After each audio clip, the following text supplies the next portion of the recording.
teve direito. Foi uma troca. Ô, Suzana, como é que você faz lá? Ah, você terceiriza assim, assim, assado? Eu falei, você faz como? Eu não sei vocês, mas depois que um cara de uma apresentação comercial que eu fui fazer, o cara dormiu na hora que abriu o slide, nunca mais eu abri o slide. Peguei trauma.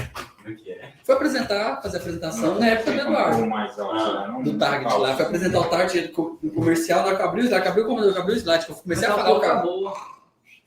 De verdade. Eu não sei se ele fez isso de propósito. Não, é porque algumas pessoas, depois que almoça, Thiago, não conseguem segurar o sono. Eu tive um colega de Sebrae, na época, ele era um pouco gordinho. Cara, ele não dava conta. E pronto. Aí tu vai... Era sabendo disso, uma luta contra o organismo do cara. Sabendo disso, você vai abrir o slide? Pois é. Não, aí eu chamo a atenção do cara ali o tempo todo, né? Aí ele fala uma coisa ali que desperta o interesse do cara, ele aumenta o cortisol dele, o negócio vai mais na hora que eu abri. O Thiago Carneiro vai começar a falar. Vai abrir e aí eu vou... Sim, lógico. Falar um bom tempo aqui. Eu sou todo ouvidos. Fica à vontade. Eu sou todo ouvidos. Legal que tem bastante exemplo, né, Camila? Deu certo aí? Vai ser isso. Rotação aí na câmera? Não, a rotação da câmera. Pode abrir lá. Já abri. Abriu a sala ali. Mas que você abre isso aí, ó. Cara, você eu tenho...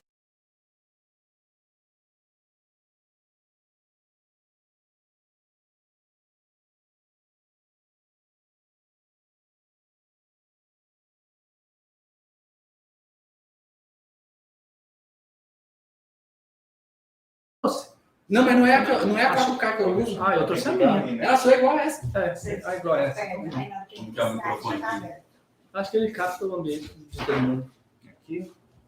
Nesse de baixo?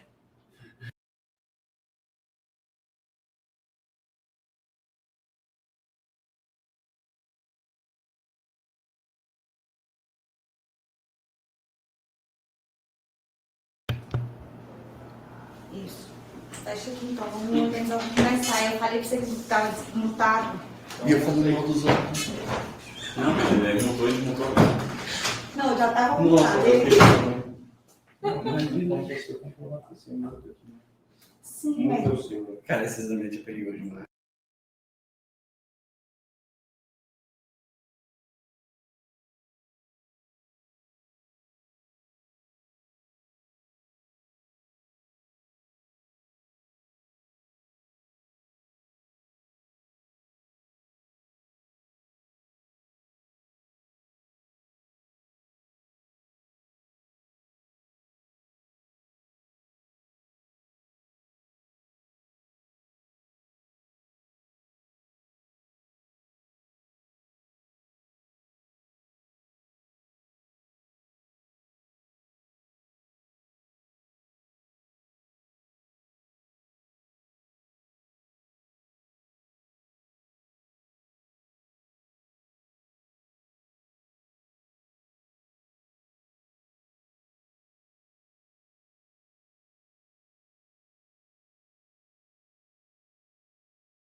Nossa.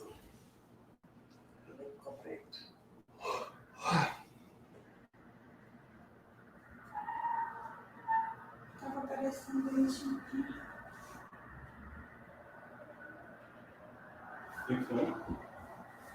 Olha, pelo seu celular.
Quantas pessoas se inscreveram? É bastante, assim, pelo... Mas geralmente sim, então, 30 participa, né? cai bastante. O que o Rayane perguntou pra ele? Não vai atender telefone, não. Tem alguém participando. Nossa, não. Mas já estão online? Acho que sim. Não? Bate-papo já começou, já bate boa tarde a todos. Tem gente lá. Tem gente online. Não tem que fazer nada aqui, não. Não, isso tá mexendo nela. Ela tá ligada? Ela tava azulzinha mais cedo. Sim, ela tava funcionando. Azulzinho? Desconecta. É, Eu acabei de desconectar aqui. Não, mas na própria apresentação, tira o vídeo e põe de novo. Isso, boa. Mas aí. Então, Não, aí foi você assim. mexeu aqui, Aí não, faz- ele fez ali. Abrir a Desconecta o vídeo aí. Isso, faz Aqui, aqui, ó. ó. Clica no vídeo. Clica de novo.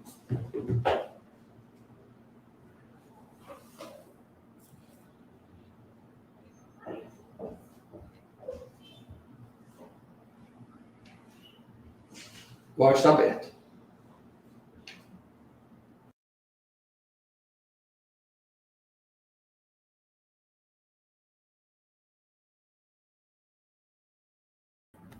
É o seu.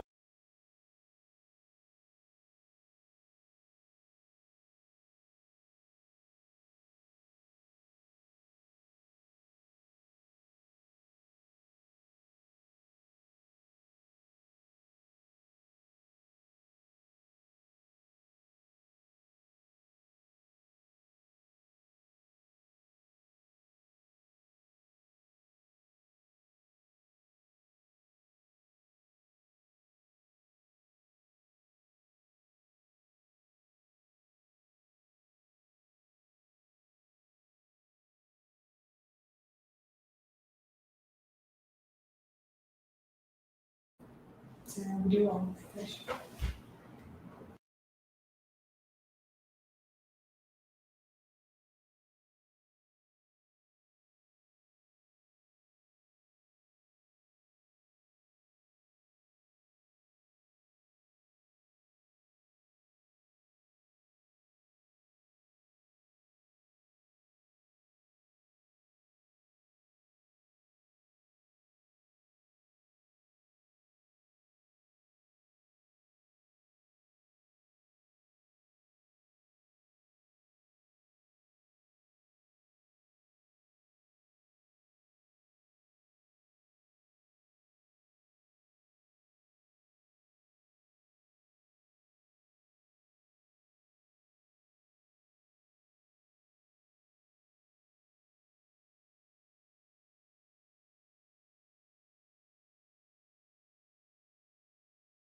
É o seu lá. Já estava aberto. Sim, mas e o meu Mas não é esse conectado que no... tem que captar? Pergunta pro pessoal se eles estão me ouvindo.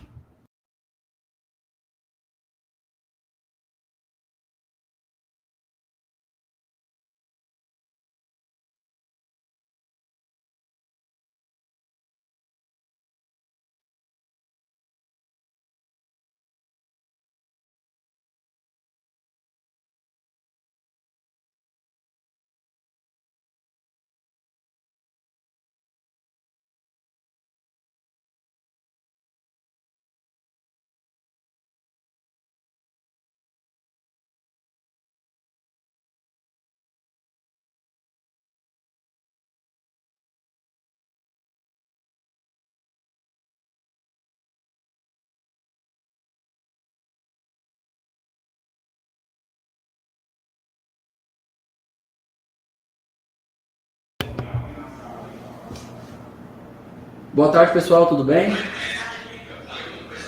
Eu tava tirando aqui, né? É o contrário, não É tira porque pra tem um cima. puta dúvida aí. Também. Essa é a hora que vocês perguntaram. Deu certinho? Deu. Todo mundo ouvindo? Só que assim, ó, esse delay tá vindo. Gigante. Aquela hora que você saiu, Tô falando de Sai 30 logo. segundos.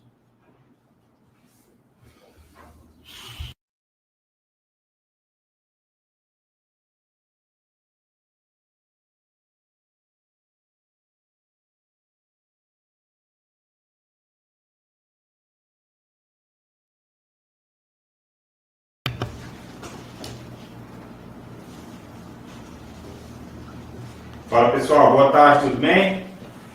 Dando uns 10 minutos aí, abrir a apresentação com vocês. Tá aqui eu, Alisson Rocha, que agora da Evolux, fizemos um rebrand aí, uma troca da R para Evolux, e Thiago Carneiro, que iniciou agora conosco, indo para o mercado de empreendedorismo, abrindo aí para o mundo. Temos também a equipe inteira da Elect, que é um dos grandes braços aí, que domina toda a parte de BI e conceito de negócio. Estamos com o Camilo, o professor Camilo, mais conhecido, né? E o Thiago. Então, hoje nós vamos falar um pouco sobre o processo de análise do resultado da empresa. Essa demanda surgiu até num bate-papo entre nós e juntamente com a demanda de um cliente, onde nos fizeram a pergunta se o que ele tinha que fazer para conseguir confiar se ele estava dando certo sendo empresário, que é o que nós também fazemos com nossas empresas. Então foi onde surgiu de eu trazer esse conglomerado de estrelas aqui para poder levar essa informação para vocês. Como nós temos aqui também muitos usuários de Mentor, nós vamos tentar falar de regras de negócio, mas sem deixar de alimentar esse apetite por como fazer isso no Mentor. Então, nós vamos iniciar aqui. Vamos iniciar com a abertura, falando sobre a estrutura dos relatórios. Posteriormente, nós vamos entrar em análise de indicadores e demonstrar as ferramentas, tanto sistêmica, o Mentor, o RP Mentor, como o grande player de mercado que tem, a solução externa, o que fazer de forma correta.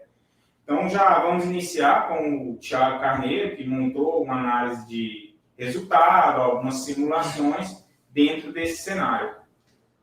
Montou uma apresentação para nós, né, Thiago? Perfeito, vamos lá. Bom, primeiramente, agradecer a Alisson pelo convite. É um prazer falar de um tema tão recorrente hoje no mundo dos negócios, né?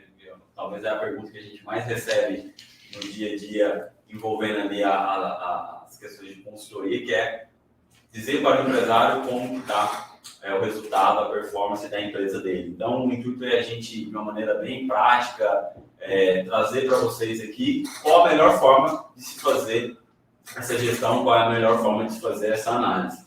Então, em termos práticos, a gente preparou aqui um material dentro desse contexto, né, envolvendo essa pergunta, e é importante sempre destacar, né, antes de respondê-la, como típico de todo consultor, a gente sempre costuma devolver uma outra pergunta, né? Depende, né? Qual que é a visão que o empresário quer enxergar? Tem sempre aquela visão mais ideológica, voltada ali para a missão, para o propósito da empresa. Existe aquela resposta mais social, mais voltada ali para que tipo de problema que o cliente está resolvendo e por que os clientes estão dispostos a pagar por isso. E, para mim, acho que é a mais objetiva, que é para gerar resultado. Então, é isso que a gente vai focar aqui agora nesse conteúdo, né, trazendo um pouquinho dessa visão financeira que envolve ali, que a gente chama do tripé da análise econômica financeira das empresas, e como que isso é feito no dia a dia da gestão. Mais propriamente, o Atos vai entrar um pouquinho no conteúdo envolvendo as ferramentas de RP. Então, dentro desse contexto da pergunta, acredito que todo mundo está acompanhando os slides. Deu para virar aqui? O senhor aí falou, o Afonso está falando que o som não está bom. Vira um pouco Certo. o microfone para você, Thiago. Vamos lá, faz parte. Questões técnicas aqui, a gente vai...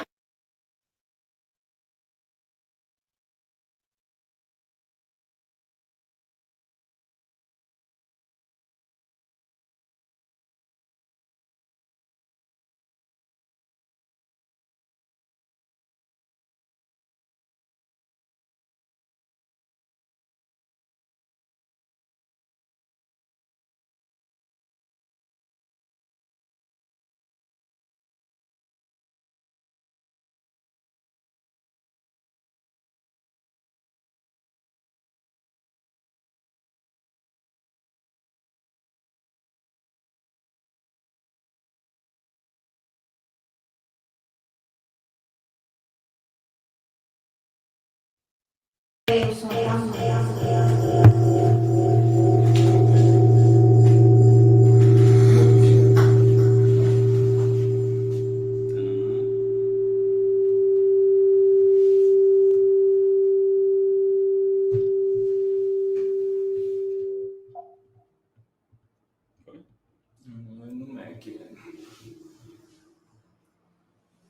E agora, como é que a gente está com o áudio aí? Acho que tem que mudar a televisão. Colocar uma televisão no mudo. A televisão tem que ficar no mudo.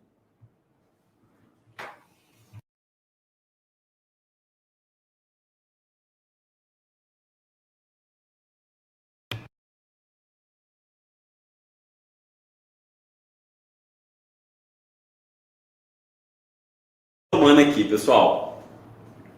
Então, dentro desse contexto, né, como que a gente pode avaliar se o andamento ali da performance do negócio? Eu gosto muito de trazer, né, uma analogia envolvendo ali o mundo do nosso cotidiano ali com a nossa saúde, que é muito parecido, entendo que tem ali uma similaridade muito grande, que é a forma como a gente avalia a nossa saúde. Pegando agora início de ano, né, a gente costuma fazer aquele check-up né, de final de ano para entender como é que está a saúde, né, a nossa saúde. E olhando um pouquinho sobre essa ótica, a gente sempre avalia as três mais comuns, vamos dizer assim, né? Então, a gente faz sempre ali uma avaliação sanguínea, que tem a ver muito ali com a foto, né, com o status dos nossos indicadores ali sanguíneos. Alguns, quanto maior, melhor, quanto menor, melhor. Enfim, aí depende de caso a caso, né? Não é o tema aqui, não comentando esse aspecto da saúde. A avaliação cardíaca tem muito a ver com a performance, né? Como é que está a nossa aptidão física, a nossa performance física. E por último ali a respiratória, envolvendo ali a oxigenação, a nossa respiração. Então, olhando um pouquinho sobre essa ótica, e nas empresas, como que a gente costuma fazer essa avaliação? E aí a resposta ela é bem direta, assim, da mesma maneira. A visão empresarial é muito parecida com a nossa visão humana, vamos dizer assim. E aí eu vou explicar um porquê. Quando a gente olha sob uma perspectiva da nossa avaliação sanguínea, que tem muito a ver ali com a nossa foto, né, das nossas taxas, os nossos índices ali de colesterol, enfim, triglicérides. No mundo empresarial, a gente chama de balanço patrimonial, que na verdade é uma análise ali do que a empresa tem, dos bens, direitos, das obrigações, dos seus compromissos, aonde ela investe, muito parecido essa foto com a nossa, né, avaliação sanguínea. Quando a gente quer avaliar a nossa performance física, dentro do ambiente empresarial, a gente usa muito a DRE, de entender ali como é que está o negócio, como é que está sendo o resultado, se a empresa está sendo lucrativa, se ela é rentável. E por último, dentro de uma avaliação respiratória, no mundo empresarial, a gente olha o fluxo de caixa. Costumo dizer, né, que caixa é o pulmão da empresa. Faltou ar, não tem empresa, assim como também não tem ser humano. Então, dentro desse contexto, a gente quer trazer um pouco aqui da analogia do que é, né, o balanço patrimonial, demonstrativo de resultado e o fluxo de caixa, sob uma ótica desse tripé econômico-financeiro. Compartilhe sua tela, Thiago, dá mais aqui, por favor.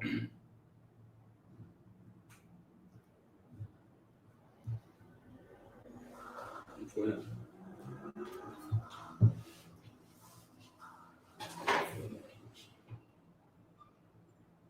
Tá dando algum problema? Vem aqui. Apresentação. Vem aqui, compartilhar a tela.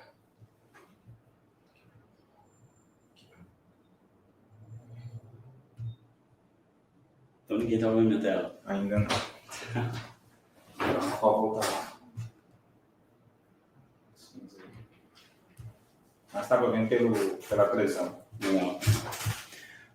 Beleza, então, só recapitulando, né, pessoal? Falando um pouquinho, a gente estava trazendo um pouco dessa analogia, né, com a nossa saúde humana mesmo, né, dentro de um contexto de uma balança patrimonial, de uma DRE e de um fluxo de caixa, né, trazendo um pouquinho do contexto ali de cada uma delas. E aí, agora entrando na parte um pouco mais chata, né, que é a parte de conceitos e estrutura, vamos falar bem rapidamente, a gente tem um expert aqui, né, que é o Camilo, o professor Camilo, que vai poder, inclusive, fica à vontade, tá, professor, para poder complementar. Mas de uma maneira bem simples, não é um curso de contabilidade aqui, tá, pessoal? Não é um intuito.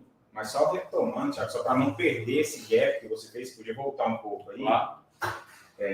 Volto mais.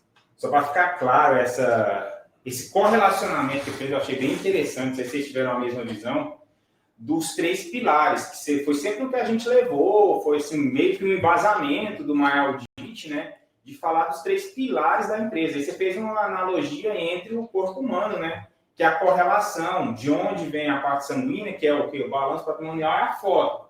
Toda vez que a gente vai fazer algum exame, a gente leva a foto, que só dá para você saber aquele momento. Você saiu daquele exame, foi lá e, sei lá, tomou uma cerveja, já é outra análise, concorda? Isso aí. Então, assim, essa é a visão de BP. A parte cardíaca foi o que você trouxe ali para nós, que é aquele cenário da DRE, né? Que é... Você até tirou aquela frase do Trajano? Tá mais na frente. E aí tem uma parte assim que fala assim, cara, DRE é aquele sentimento de ego, Você às vezes tem uma empresa que dá lucro que não realmente está te deixando uma linha final agradável, dependendo da parte respiratória, que é que oxigena tudo. Foi muito interessante esse ponto, que é aquele cenário, nós viemos de consultoria, toda demanda que você chega, que o cara quer subir um pouco o nível, já quer partir daqui, já quer ver tudo aqui bonito, sem olhar para todo o resto. Então foi bem interessante essa subdivisão aí, que estava fora da apresentação, só para dar essa reforçada aí. Perfeito. Bom, seguindo aqui, turma, então dentro aí dessa analogia, né, vamos falar bem brevemente dos conceitos aqui, estruturas de cada uma delas. Então, a DRE é a foto, como a gente bem falou, onde basicamente tem o intuito ali de demonstrar uma situação financeira de momento, trazendo algumas visões de como a empresa investe, onde está muito ali envolvendo ali os seus ativos, como ela se financia, e aí pode envolver origem de capital próprio, pode vir de bancos, enfim. E qual é a capacidade dela liquidar, né, as suas dívidas, basicamente fazendo uma comparação ali entre ativo e passivo. Que em termos práticos, trazendo um pouco uma visão mais didática, de um lado a gente tem os bens e direitos, tudo que a empresa tem, imobilizado, produtos, saldos em bancos, seguindo ali um regime de liquidez, que também não é intuito a gente avançar nessas questões muito conceituais, e o que ela tem como obrigações ali, passivos, fornecedores, governo. A diferença entre os dois, essa conta a gente chega, né, ao que a gente chama de patrimônio líquido, que basicamente o que ela responde é, se eu liquidar a empresa hoje, eu vou receber um cheque ou eu vou ter que assinar um cheque? Em termos práticos é isso, eu vou ter que compor com algum dinheiro próprio ou eu vou realmente sair dali com um resultado financeiro. É claro que aqui a gente não está levando em consideração algumas perspectivas futuras do negócio, de uma visão bem didática, né? Professor, se quiser complementar aqui, O balanço, pessoal, na verdade, ele é uma ferramenta que nós temos que ter um certo cuidado para usar, né? Nós temos um problema dentro da estrutura de balanço, que, em geral, o capital integralizado, ele não é atualizado, ele, em geral, não está atualizado. E esse é o pequeno risco que se tem ao se trabalhar as visões de balanço, né? Mas ele é primordial, porque através dele nós vamos poder analisar a liquidez da empresa, né? Se ela está dando conta dos seus compromissos de curto prazo. Nós vamos poder analisar se essa empresa ela tem uma saúde financeira adequada para a proposta de valor que ela apresenta, né? Por exemplo, é muito comum no nosso ambiente de negócios, o segmento comercial em geral, dos atacarejos, dos supermercados, né? Por exemplo, a empresa não sobreviver com dinheiro de terceiros, porque esse dinheiro tem um custo. E as margens de lucro desse segmento são tão baixas, tão pequenas, que você não permite com que a empresa funcione trabalhando com dinheiro de terceiro. Então, aonde nós vamos utilizar essa lógica de balanço? Se a empresa começar a tomar decisões de tirar dinheiro do circulante e levar para o imobilizado, ela está começando a andar pelo caminho perigoso, né? Que é o caminho de ter muito patrimônio, de ter muito dinheiro, mas está tudo imobilizado e ela não tem fôlego, não tem aquilo que o Thiago bem disse, né? Vai faltar para ela exatamente essa capacidade de fluir, que o sangue, que é o capital de giro, traz para dentro do negócio, né? Através do balanço, nós vamos poder enxergar o índice de liquidez corrente da empresa, que vai mostrar se ela está dando conta de pagar seus compromissos no curto prazo. Vai trazer para nós a noção da gravidade dos endividamentos, caso ela tenha, né? Porque uma coisa é dever R$1 milhão para pagar em 6 meses. A outra coisa é dever R$1 milhão para pagar em 3 meses. A outra coisa é dever R$1 milhão para pagar em 1 mês. Né? E uma outra coisa muito diferente é dever R$1 milhão que está atrasado. Né? Então, assim, esses índices de liquidez vão trazendo para nós essa percepção de saúde, né? Se o negócio está equilibrado ou não. Né? Vai trazer para nós a condição de calcular o capital de giro da empresa. Né? E calcular também a necessidade de capital de giro da empresa. Por quê? Pode ser que o capital de giro não seja suficiente para o negócio. Então, nós temos que saber quanto nós temos de dinheiro e se esse dinheiro é suficiente para a operação. Né? Por que nós temos que ter essa boa noção técnica? Porque daqui para frente, pessoal, nesse segmento de margens estreitas, nós precisamos nos profissionalizar. E quando nós estávamos alinhando essa live, uma das coisas que fica muito clara é o recado que nós temos que passar para vocês, que aqui é um movimento de profissionalização. As empresas não podem trabalhar mais no empirismo, sem informação do negócio, sem enxergar para onde que o barco está indo, né? Sem ter essa noção se aquilo que nós estamos fazendo está levando a gente a um resultado satisfatório, né? Então, são essas nuances que bem trouxe o Thiago Carneiro, né? De que nós podemos utilizar de uma informação técnica, desde que a qualidade informacional esteja atualizada, né? Para não levar a equívocos de decisão, mas nós precisamos enxergar, através dessas ferramentas financeiras, se nós temos realmente condições de dar passos maiores. Muitas empresas crescem, mas crescem de uma maneira não saudável, né? Nós apelidamos isso de crescimento adolescente. Aumenta o faturamento e o lucro diminui, né? É sinal que você não está sabendo crescer. Se você está aumentando seu faturamento e o seu lucro está diminuindo, você não está sabendo crescer. Como isso acontece? Vender uma categoria ou um setor da empresa que, por exemplo, é deficitário. Eu trabalho naquele segmento, com aquele setor ou departamento dentro da empresa, aumento as vendas dele e o lucro da empresa cai. Por quê?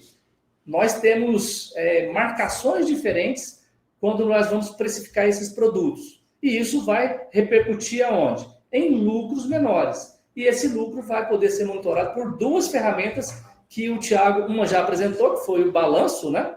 E a segunda que vai ser o DRE, que ele também vai ter o prazer de comentar com vocês. Eu vou até devolver a bola para ele, para não centralizar demais aqui. Tranquilo, a gente vai fazendo esse devolado aqui. Mas, enfim, pessoal, aí seguindo, como o professor colocou, né? O que segue depois do balanço patrimonial. Aí sim vem a DRE, que é aquela estrutura que vai avaliar a performance do negócio, a performance da empresa. Basicamente é o quê? Apurar no final da linha, essa empresa deu lucro ou prejuízo, esse negócio ele é rentável ou não. Ele tem uma margem de rentabilidade, ele traz uma margem de rentabilidade. Então, basicamente, essa estrutura segue compondo ali tudo que vem de receita, deduz os meus custos, as minhas despesas, e aí no final da linha eu vou entender se esse negócio é rentável ou não, embora negócios rentáveis ainda podem não ser saudáveis, como o meu professor bem colocou, né? O crescimento adolescente, vamos chamar assim, né? Adolescente. Gostei do Cresce, termo. mas o lucro diminui. Perfeito. Tem tamanho. Exatamente. Nossa. E a gente vai falar um pouco sobre isso aqui adiante, pessoal. E aí, por último, o nosso fluxo de caixa, que aí sim, demonstrar realmente dentro de um período de tempo as minhas movimentações de entrada e saída sob uma ótica de uma perspectiva de período. E aí aqui vai responder perguntas como o caixa é gerado, onde a empresa investe esse caixa, ela tem capacidade de honrar os seus compromissos com base nessas previsões de entrada, de despesa e de receita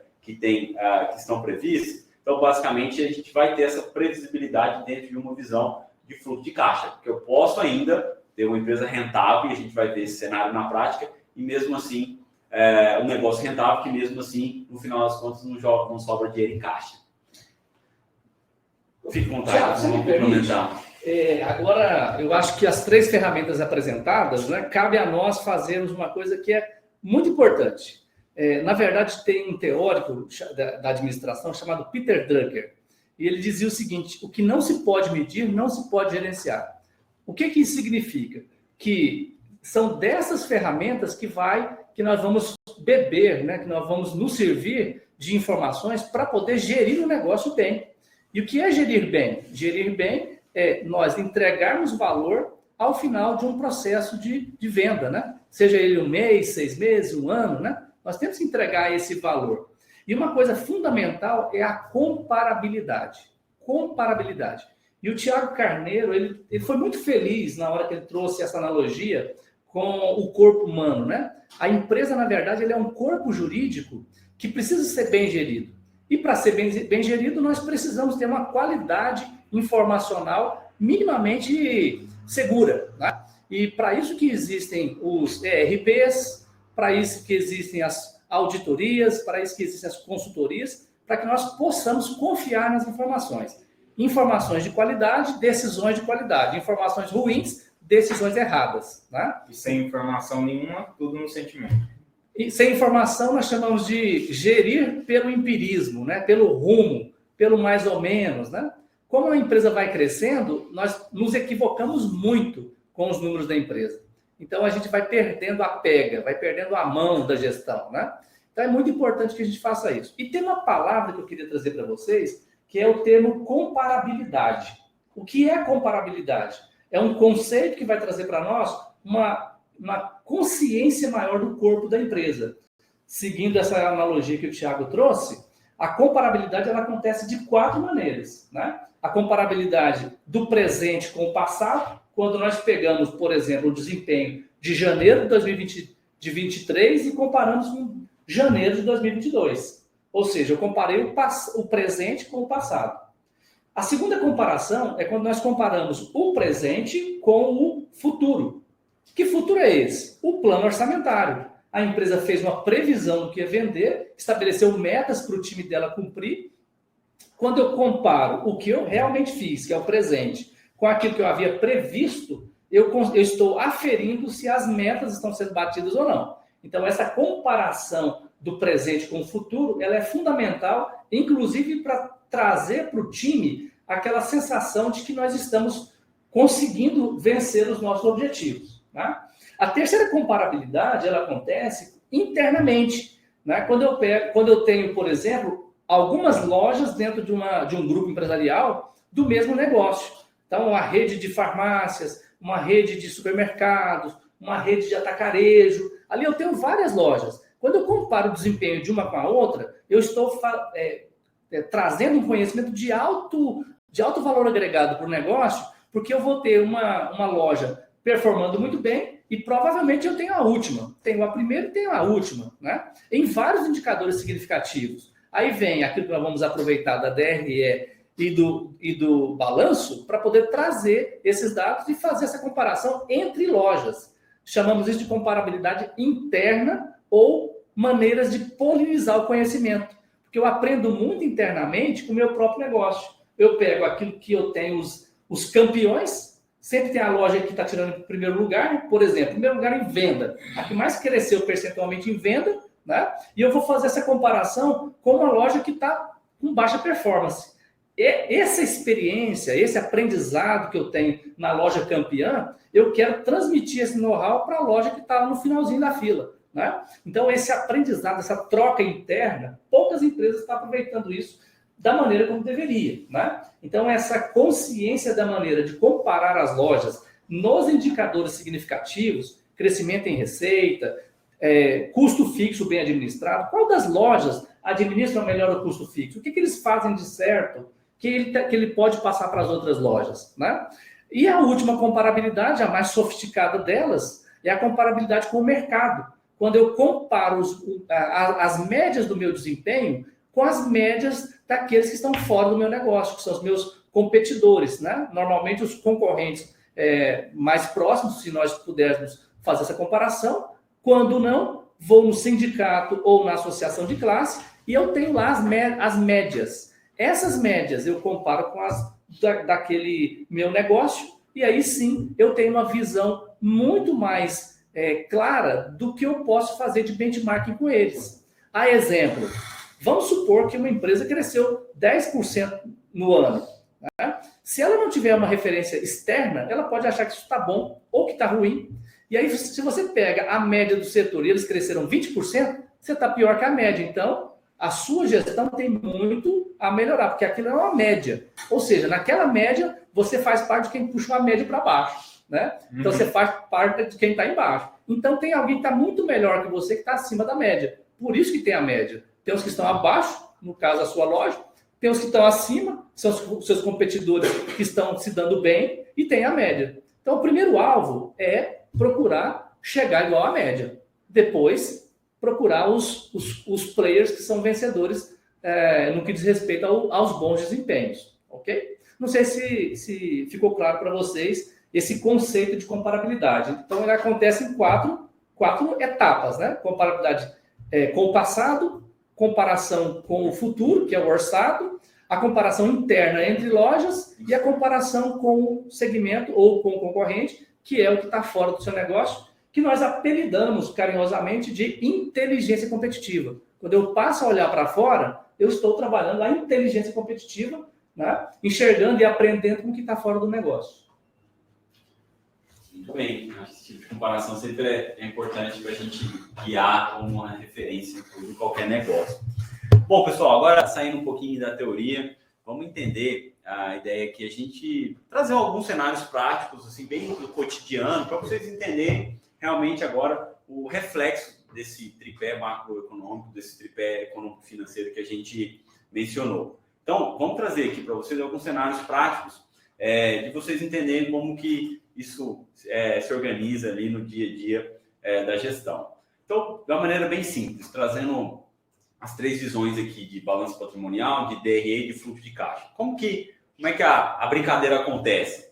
Vamos lá. Então, inicialmente, a partir do momento que uma empresa é concebida. Então, alguém faz algum tipo de investimento, seja ele um capital próprio ou por via de terceiros. Esse capital, ele é integralizado ao balanço patrimonial envolvendo ali os bens e direitos, ou seja, a empresa precisa investir em maquinário, precisa investir em produtos, para que ela possa realmente estar apta a operar. Uma vez apta a operar, aí a gente começa a olhar para a nossa DRE, onde a gente vai avaliar, dentro de um período, entre as minhas receitas e despesas, de uma maneira bem simplificada, tá, pessoal? É importante destacar que eu simplifiquei bem aqui as visões. Eu vou avaliar dentro desse período passo 2. O meu resultado deu lucro ou deu prejuízo? E aquele resultado, logo, vai refletir no meu balanço patrimonial envolvendo minha situação líquida, meu PL, meu patrimônio líquido. E aí, conforme o resultado é satisfatório, meu PL vai aumentar ou ele vai diminuir. Então, existe essa relação direta envolvendo o resultado operacional da empresa. Mas, aí agora a gente vai explicar um pouco mais no detalhe, isso não é garantia de dinheiro em caixa. E aí a gente olha para o fluxo de caixa. Então, o quarto passo é avaliar, mas o dinheiro em caixa. Então, é comum, várias das nossas consultorias, às vezes, quando a gente começa a fazer ali um trabalho de estratificar essas informações, e começar a fazer algum tipo de análise, ou o empresário levanta a mão e fala, cadê esse dinheiro que eu não estou vendo? Né, que ele está ali muitas vezes vendo algum tipo de resultado, ou ele fala, se eu tiver com esse prejuízo, eu já teria fechado há muito tempo. É claro que estou dando alguns cenários aqui, mas envolve a qualidade da informação, os seus processos, mas, enfim, é importante vocês entenderem aí essa correlação entre as três visões. Que trazendo aqui, né, um cenário prático que a gente está analisando qual é a relação entre o capital, retorno e tempo, olhando sobre uma ótica das três visões, né? É o que a gente colocou aqui, né? Que receita e margem não são garantias de caixa. Então, a gente vai mostrar aí alguns cenários práticos de empresas, né? De um cenário aqui fictício, que está dando uma excelente rentabilidade, mas não está dando um resultado satisfatório. E caixa é pulmão. Acabou ali o caixa, acabou o ar, consequentemente, o futuro da empresa não tende aí ao fracasso. E aí tem a citação que você mencionou aí, Alisson, que é receita é vaidade. Então, não adianta você só olhar crescimento a nível de receita. Minha empresa cresceu 20%, 30%, 40%. Isso é pura vaidade. E margem vai te dar ali algum tipo de sanidade ali, que seu negócio é rentável, mas ainda não é garantia, e é o caixa que vai complementar realmente, que vai ser a sua vida ali. Se de alguma maneira esse tripé não acontecer dessa maneira sincronizada, consequentemente, seu negócio vai sofrer problemas. E aí, olhando um pouquinho para a prática, pessoal, vamos entender como que é isso na prática. A gente vai fazer um cenário de ponta a ponta, são 6 cenários bem breves aqui que eu quero dar um pouquinho mais de contexto aí, para quem não é da área, quem não é contador, e entender como que eles se relacionam. Então, aqui a gente tem o ativo, o balanço patrimonial com ativo e passivo, o DRE e o nosso fluxo de caixa. Então, pegando a analogia da concepção da empresa, vamos imaginar que um acionista foi lá, o fundador da empresa, e fez uma injeção de capital de investimento na casa dos 100 mil reais. O que acontece em termos práticos, olhando essas três visões?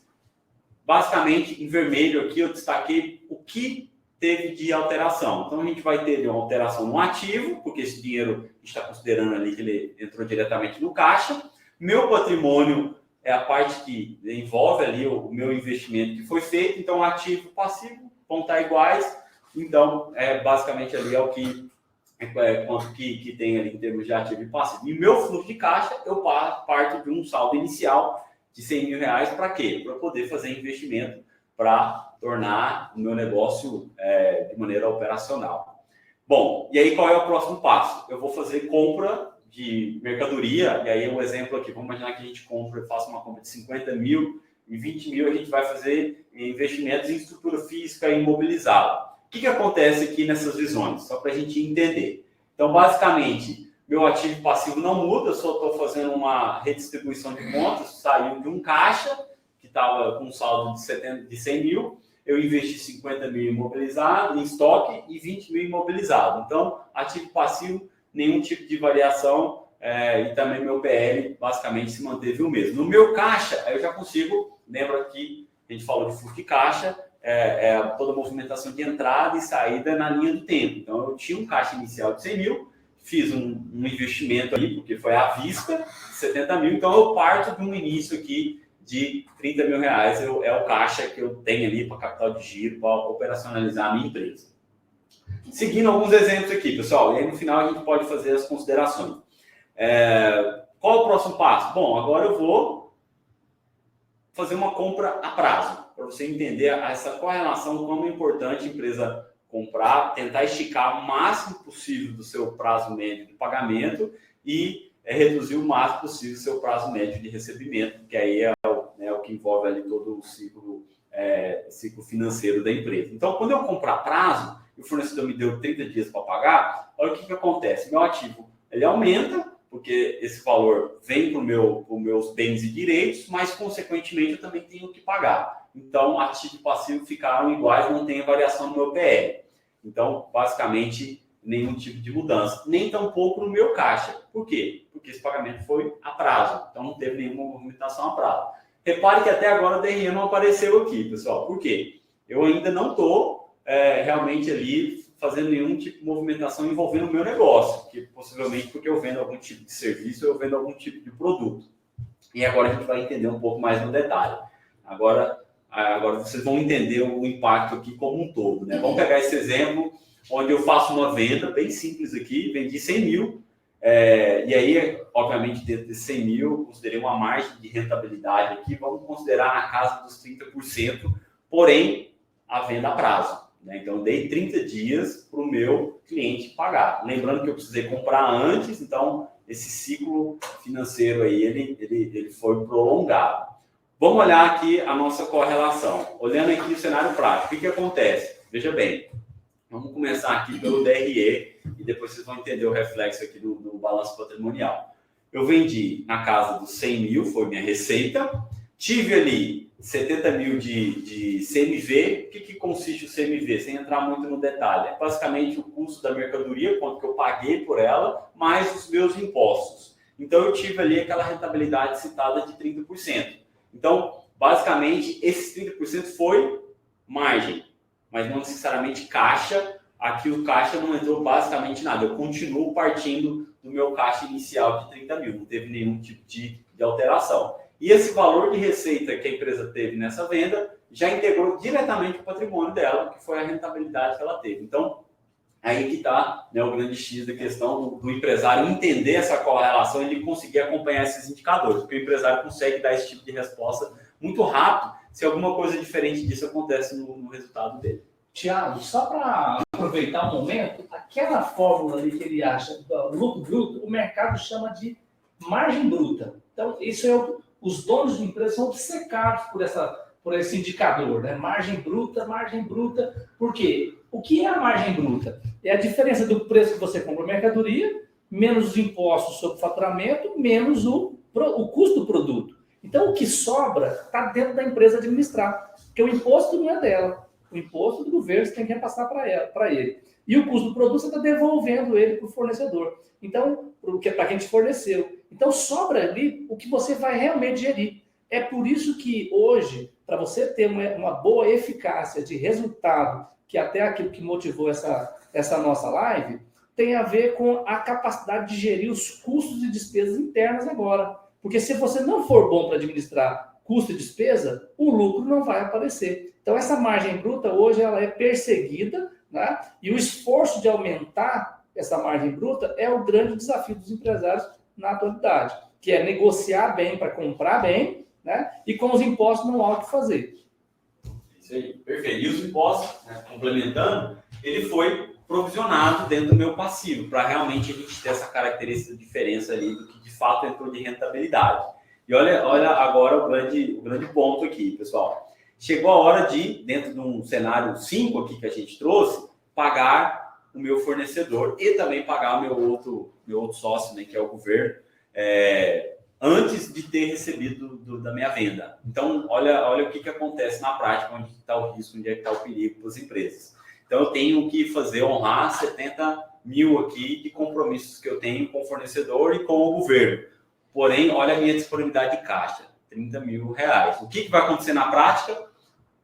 Eu vou ter um problema de solvência aqui. Então, nesse exemplo aqui, eu tenho um cenário onde eu tenho um resultado extremamente rentável, que negócio dá 30%, né? Realmente é uma rentabilidade, por isso quando a gente olha para o atacado distribuidor é algo, sim, fora da realidade, né? Como até o professor citou, as margens são muito apertadas, e meu caixa faltou, 40 mil aqui, e consequentemente meu PL continuou também com uma rentabilidade ali, um crescimento de 30%, aquela coisa linda, maravilhosa, mas o que acontece? Poxa, eu preciso pagar meu fornecedor, ou ele vai me cobrar juros, ou ele vai bloquear as minhas compras. O que eu tenho que fazer?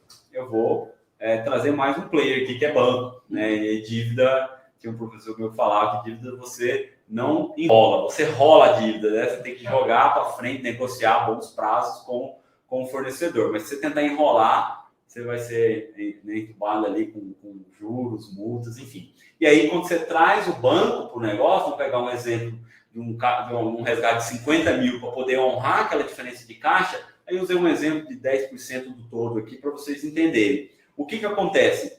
O meu caixa, ele é equalizado, poxa, me deu ali um suspiro, o oxigênio que a gente comentou no início, no entanto, o que aconteceu com a minha margem? Já diminuiu.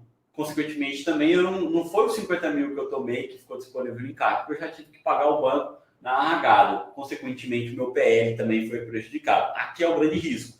A empresa começa cada vez mais se alavancar por meio de investimento, por meio de bancos, financiar pelos bancos, e aí, consequentemente, já em margens super apertadas, como o professor comentou, que é o cenário do atacado distribuidor. O que acontece na prática é isso, é uma linha de colisão muito perigosa, e aí o resultado, a gente tem N exemplos do que acontece na prática. É o efeito, o próprio exemplo do Camilo, né? Se você olhar só a margem bruta ali da venda, com 30% está super saudável, está olhando só resultado, só a parte de venda. Comercial e compras está perfeito, só que a parte de fluxo não está bem adaptada. E é aquelas reuniões que a gente sempre tem. Para onde foi o meu dinheiro, que eu vendi bem, captei verba, eu estou tendo resultado, mas no LL final ali não está sobrando nada. Perfeito, é bem por aí.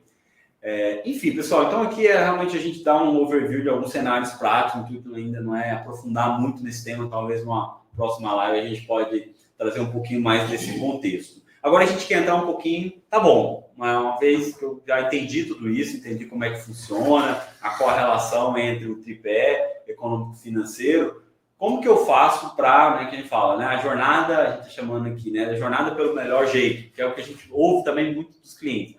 Qual o melhor jeito, as melhores práticas, enfim.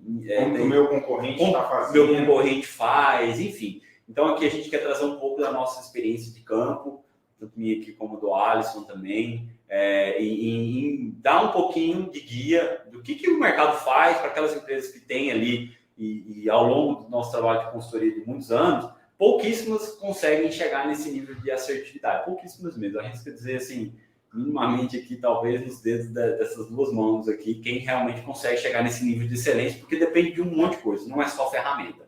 E a gente quer falar um pouquinho, né, dos caminhos que existem para alcançar esse melhor jeito, pessoal. Então a gente está trazendo aqui 6 guias, 6 orientações para vocês aplicarem no dia a dia das suas empresas. Acho que a primeira dela é avalie o que você já tem de ferramentas disponíveis dentro de casa.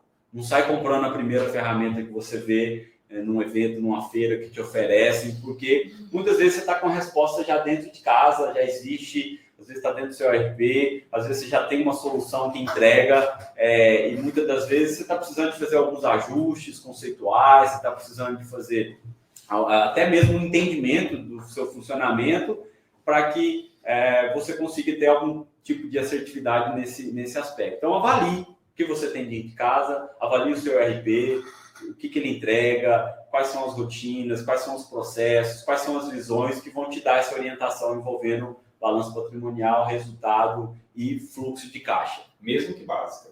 Mesmo que básica. Comece. A orientação é comece. Feito é melhor que perfeito. Às vezes você está querendo chegar num nível de maturidade excelente, mas você não tem nem o básico, às vezes controlar o seu contas a pagar e o seu contas a receber. Às vezes você não está controlando o seu saldo de caixa. Então, você pode adquirir qualquer tipo de ferramenta e você não vai conseguir chegar nesse nível.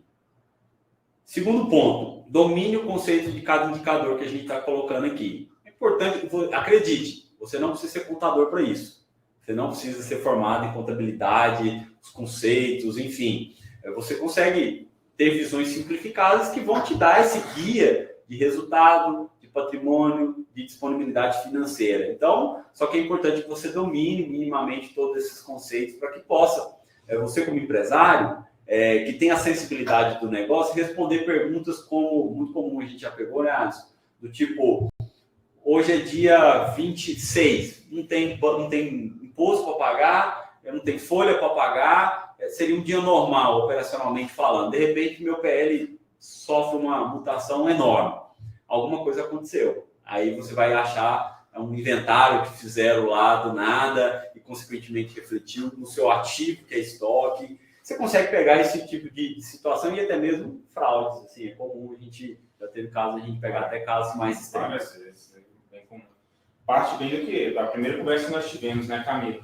O Camilo sofre muito isso que ele, quando o usuário vai procurar uma ferramenta, a primeira coisa que vem na cabeça dele é um BI. Mas se ele não fez o dever de casa, não tem uma base ali estrutural de processo, BI, não sei o quão ajudaria nisso, né? Que é o que foi criado lá desde do início lá com o MyAudit. Não adianta eu estar analisando um indicador XPTO se eu não faço nem conciliação bancária. Se a qualidade de informação não é ruim, né? É muito importante que para a gente desenvolver uma ferramenta como essa, BI, nós tenhamos, antes de mais nada, uma segurança que essas informações elas retratam a realidade, que esse indicador está sendo construído em cima de uma base de dados minimamente conferida, né? Porque uma decisão que vai se tomar através de visões que o BI traz vai te levar para um caminho errado caso você tenha uma base ruim. E aí o BI não faz milagre como nenhuma outra ferramenta, né? Quando você usa uma base informacional errada, você vai ter um problema mais à frente lá de decisões equivocadas. Uma palavrinha. Só para dar uma perspectiva a respeito da parte de análise de dados aqui, para todo mundo, o que acontece? Para eu saber para onde eu quero ir, eu preciso saber onde eu estou. Isso é um paradigma, tá? E ele pode ser quebrado, porque BI é conceito, tá? BI é um conceito. Existem ferramentas que você aplica esse conceito. Ferramentas até na psicologia, não tem nada a ver com softwares de analytics, né? De análise de dados. Mas é muito importante eu saber como que está a sujeira da minha casa. Porque se eu não pegar, abrir a janela, abrir tudo, trazer uma luz onde eu consiga ver toda essa sujeira para que eu possa limpar, e lá na frente eu poder organizar de um jeito para eu tomar uma decisão de limpeza, que é saneamento de base, insurizar a base de dados, né? Para eu tomar uma decisão, vai ficar muito mais difícil. Então, ter uma ferramenta de analytics, exemplo é Excel. Eu ter minimamente, como você mesmo bem disse, é melhor feito, né, do que perfeito. Mas eu preciso minimamente começar. E para quebrar um paradigma, iniciar com um projeto de analytics, com BI, vai escancarar de fato onde você precisa ajustar e fazer as limpezas. Tá bom? É só um paradigma para começarmos a pensar na parte de limpeza, saneamento de base.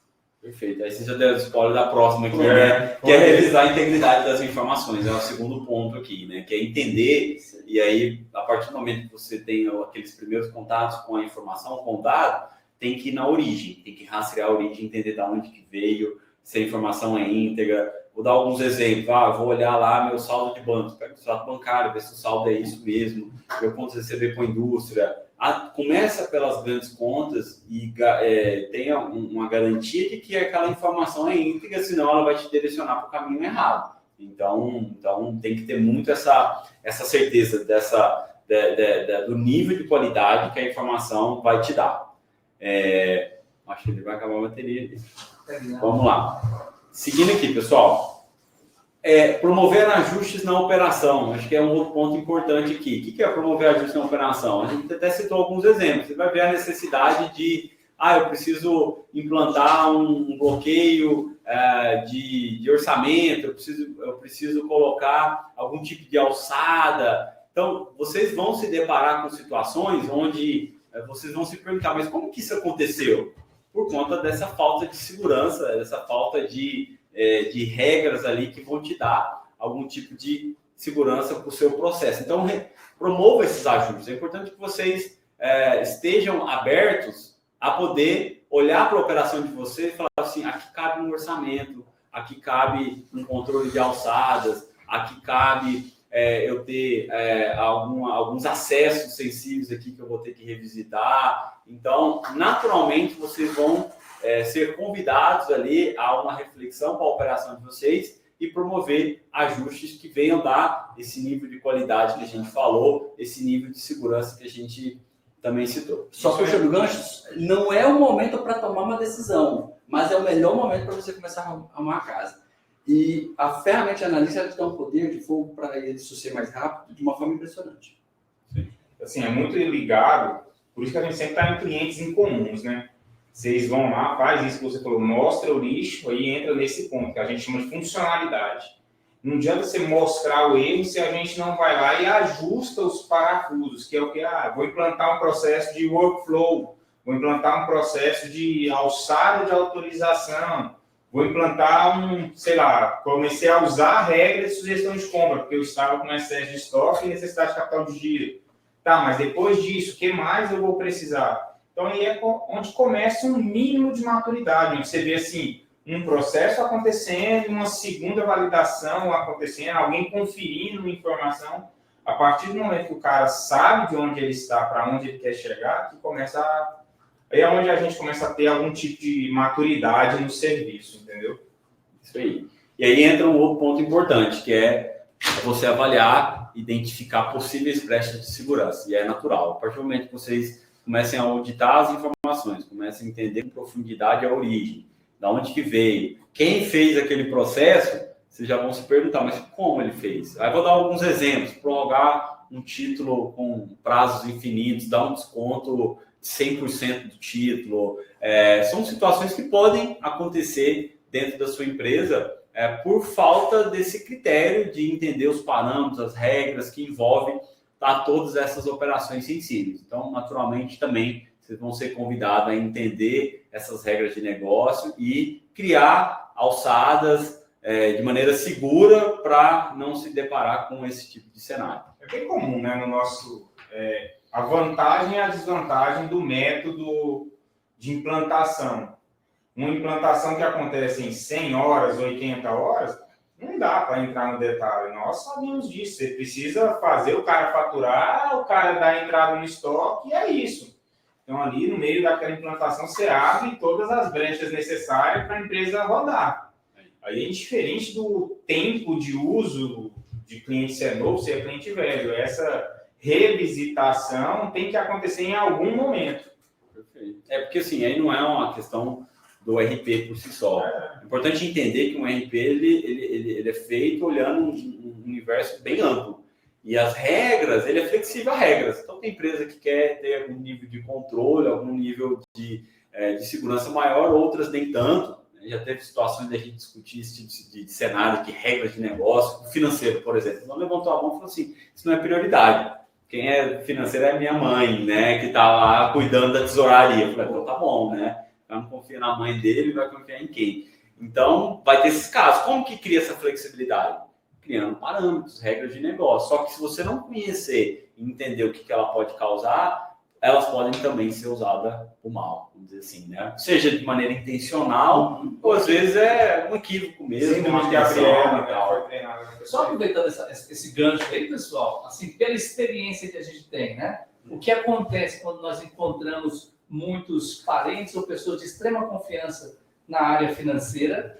Em geral, o que está por trás é que o empresário não tem mecanismos profissionais para gerir a empresa dele, então ele está perdido no negócio dele e para não ser roubado, ele coloca alguém de confiança. Então, meio que uma praxe que o mercado tem de tentar bloquear qualquer tipo de desvio de verba, né? Colocar alguém de muita confiança num lugar tão delicado como é o financeiro. Mas isso acaba demonstrando que a empresa não está no nível de profissionalização que deveria. Por quê? Não é que seja parente, mas é porque o parente é de confiança e ele usa esse argumento porque ele não está enxergando bem o negócio dele. Na grande parte das vezes que a gente encontra esse cenário, é assim que acontece. Apesar de nós encontrarmos parentes muito bem capacitados e profissionalizados também. Mas não é a regra. E tem o caso da desatenção, às vezes não é intencional. Não é uma falta de atenção mesmo, eu faço um processo equivocado.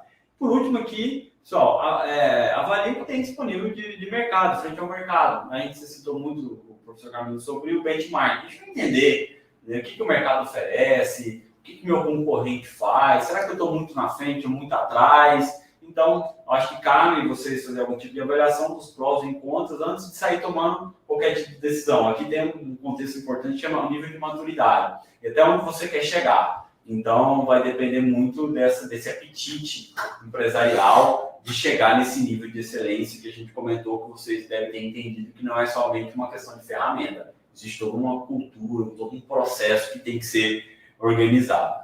E aqui rapidinho, Thiago. Após a pandemia, porque os empresários que a gente conhece, os empresários do modo geral, né, os que estavam bem, vamos dizer assim, eles estavam em uma zona de conforto.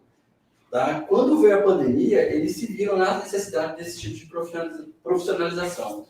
Hoje, pelo menos os que a gente tem contato, estão todos atrás dessa questão de propondo. Todos estão atrás de profissionalizar, de ter indicadores para monitorar, de tomar as melhores decisões. Por quê? Eles sofreram muito nesse período. Eles acordaram. Acordaram pela dor. Porque quando você está no lucro, não, você está tudo bem, às vezes você está até perdendo, mas está sobrando demais. Né? Você entra numa zona de conforto ali, no nível de segurança, pode estar roubando, pode estar tendo prejuízo, mas está tendo sobras. E essa sobra, né, lá no caixa, por exemplo, o cara está vendo o dia dele e deixa ele numa zona. Depois desse período de alerta, de acordar, esse tipo de trabalho ele vai ser muito mais frequente agora. Tanto que os projetos de analytics cresceu muito mais no período de pandemia. Então, ajustar os processos, ajustar os parâmetros, deixar o negócio profissional, daqui para frente eu acredito que vai ser prioridade da maioria dos empresários. Fundamental. Excelente, pessoal. Então, aqui a gente quis trazer uma breve analogia aqui também, conceitos e também as boas práticas, o melhor jeito que a gente tem batizado de você chegar no nível mínimo de previsibilidade, de gestão, para você poder acompanhar o seu negócio e responder a pergunta inicial do nosso tema de avaliação de como que está a performance do meu negócio. Então, é o passo a passo aqui, 6 dicas que você pode começar hoje na sua empresa, avaliando, pedindo ali para a TI. Me fala o que eu tenho de ferramentas disponíveis no RP, no BI, qualquer tipo de ferramenta externa. Avalie o que aquilo ali te entrega. Naturalmente, você vai ser conduzido para os 5 passos aí depois, né? Que é avaliar os parâmetros, reavaliar ali os acessos, a integridade das informações e vai despertar cada vez mais o interesse de conhecer esses conceitos, de acompanhar o seu resultado o tempo todo. Então, fica aí essa dica de vocês que podem ser implementados nos seus negócios ainda hoje. Muito bem. Seguindo aqui, eu vou passar a palavra para o nosso amigo Alisson, que ele vai dar ainda mais alguns complementos de cenários práticos que vão ajudar ali no seu dia a dia, na gestão da sua empresa. Vamos lá, pessoal. Como foi prometido, vamos falar um pouco sobre o RP, né? Como que a gente propôs usar a parte básica do que o sistema oferece. Vamos começar com o básico. Os 3 pilares de que, quando se fala em controladoria no Intor, o pilar do Intor é isso, gente. Uma configuração da visão de fluxo de caixa, uma configuração da visão do balancete, o balanço patrimonial, que ali a gente tem ali na 117, e algumas possíveis causas de distorções crônicas ali que a gente sempre tem. Começando o fluxo de caixa, gente, o que acontece? Muitas das vezes o usuário fala que não utiliza a ferramenta existente, mas por conta de processos simples, que são ultrapassados ali na implantação e não dá para aprofundar tanto. Que para a visão do fluxo de caixa, a nossa conhecida 139, é princípios básicos, gente. É eu olhar para o meu caixa banco, definir se ele compõe ou não caixa. Por quê? Existiu por um longo tempo dentro do nosso ecossistema alguns subterfúgios que eram utilizados para ajustes, processos de correções de dados, e ali passava por alguma intervenção utilizando um caixa transitório, um banco empréstimo. Então, foram operações, antes de existir algumas funcionalidades, que sujavam essa visão de fluxo de caixa. Então, para ficar assertivo, é você fazer a configuração correta. Falando um pouco de rotina, é entrar na 524 e falar quem é que você vai querer ver e contar com o dinheiro. O outro ponto ali, que é uma visão bem clara do negócio, são as cobranças. É na parte do meu fluxo de caixa onde eu vou definir a minha visão de quem vai compor o meu contas a receber. Nas cobranças, nós temos o quê? A conhecida cobrança transitória, que é o que mais polui o fluxo de caixa na tomada de decisão. Dentro do processo atacar distribuidor, existe aquela cobrança que é a de virada do cartão, a de virada de um boleto na entrega, até mesmo ainda aquela antiga moeda cobrança DH, né? Que é a que o cara vai receber na rua. Então, ela fica ali pendente de um acerto. São valores que eu não posso contar com ele naquele momento do fluxo de caixa. Eu tenho que esperar ele ser confirmado para que verdadeiramente se tornem contas a receber de verdade. Então, é onde eu falo ali no cadastro da cobrança se ela compõe ou não fluxo de caixa. E, posteriormente, a gente entra em uns pormenores da cobrança, que é o que eu defino o quê? Os dias do fluxo daquela cobrança, porque uma cobrança pode, eu receber aquele título hoje, ele realmente ser contado como liquidez no meu contas a receber 2, 3 dias, um dia, o D+1, como também o nível do fluxo, porque o fluxo de caixa dentro do contas a receber é um relatório bem inteligente, bem pacotinho para o usuário. Aí se define o nível. O que é esse nível? Alguns usuários utilizam ele para definir o índice de liquidez daquela cobrança. Eu tenho uma cobrança ali que é boleto bancário, Banco do Brasil, Santander, defino ali, agora eu tenho a de cartão, tem a cobrança duplicata carteira. Então, assim, eu olho para ela e vou saber o quão eu posso contar com aquele valor. Então, dentro da configuração de cobrança, são essas definições que nós vamos ter. Um outro ponto que foi até falado pelo professor Camilo foram as previsibilidades. Uma empresa, quando você abre ela, você tem uma análise futura, que é dentro do, vou falar mais à frente, que dentro da análise do fluxo de caixa, que é a visão otimista. Eu não posso olhar para um fluxo de caixa falando do nosso ecossistema, contando somente com o que já tem a receber dentro de casa. Minha empresa, o mês que vem, ela não vai fechar. Eu já tenho uma meta de venda e isso desdobrado no meu histórico de venda. Então, o que é? Eu contar com as provisões de metas de vendas que irão acontecer e diluir isso nos prazos que já aconteceram. Então, eu consigo ter uma simulação mínima preditiva do que vai ser o meu próximo mês, se o comportamento de venda histórico, conforme os prazos propostos, se manter. Então, eu tenho uma análise preditiva disso. Outro ponto, que já a parte ali da análise pessimista, que é o seguinte, eu tenho meu histórico de inadimplência. Então, esse contas a receber que está dentro de casa hoje, eu não posso olhar para ele seco. Eu tenho que contar que, historicamente, eu tenho uma inadimplência de 5%, de 3%.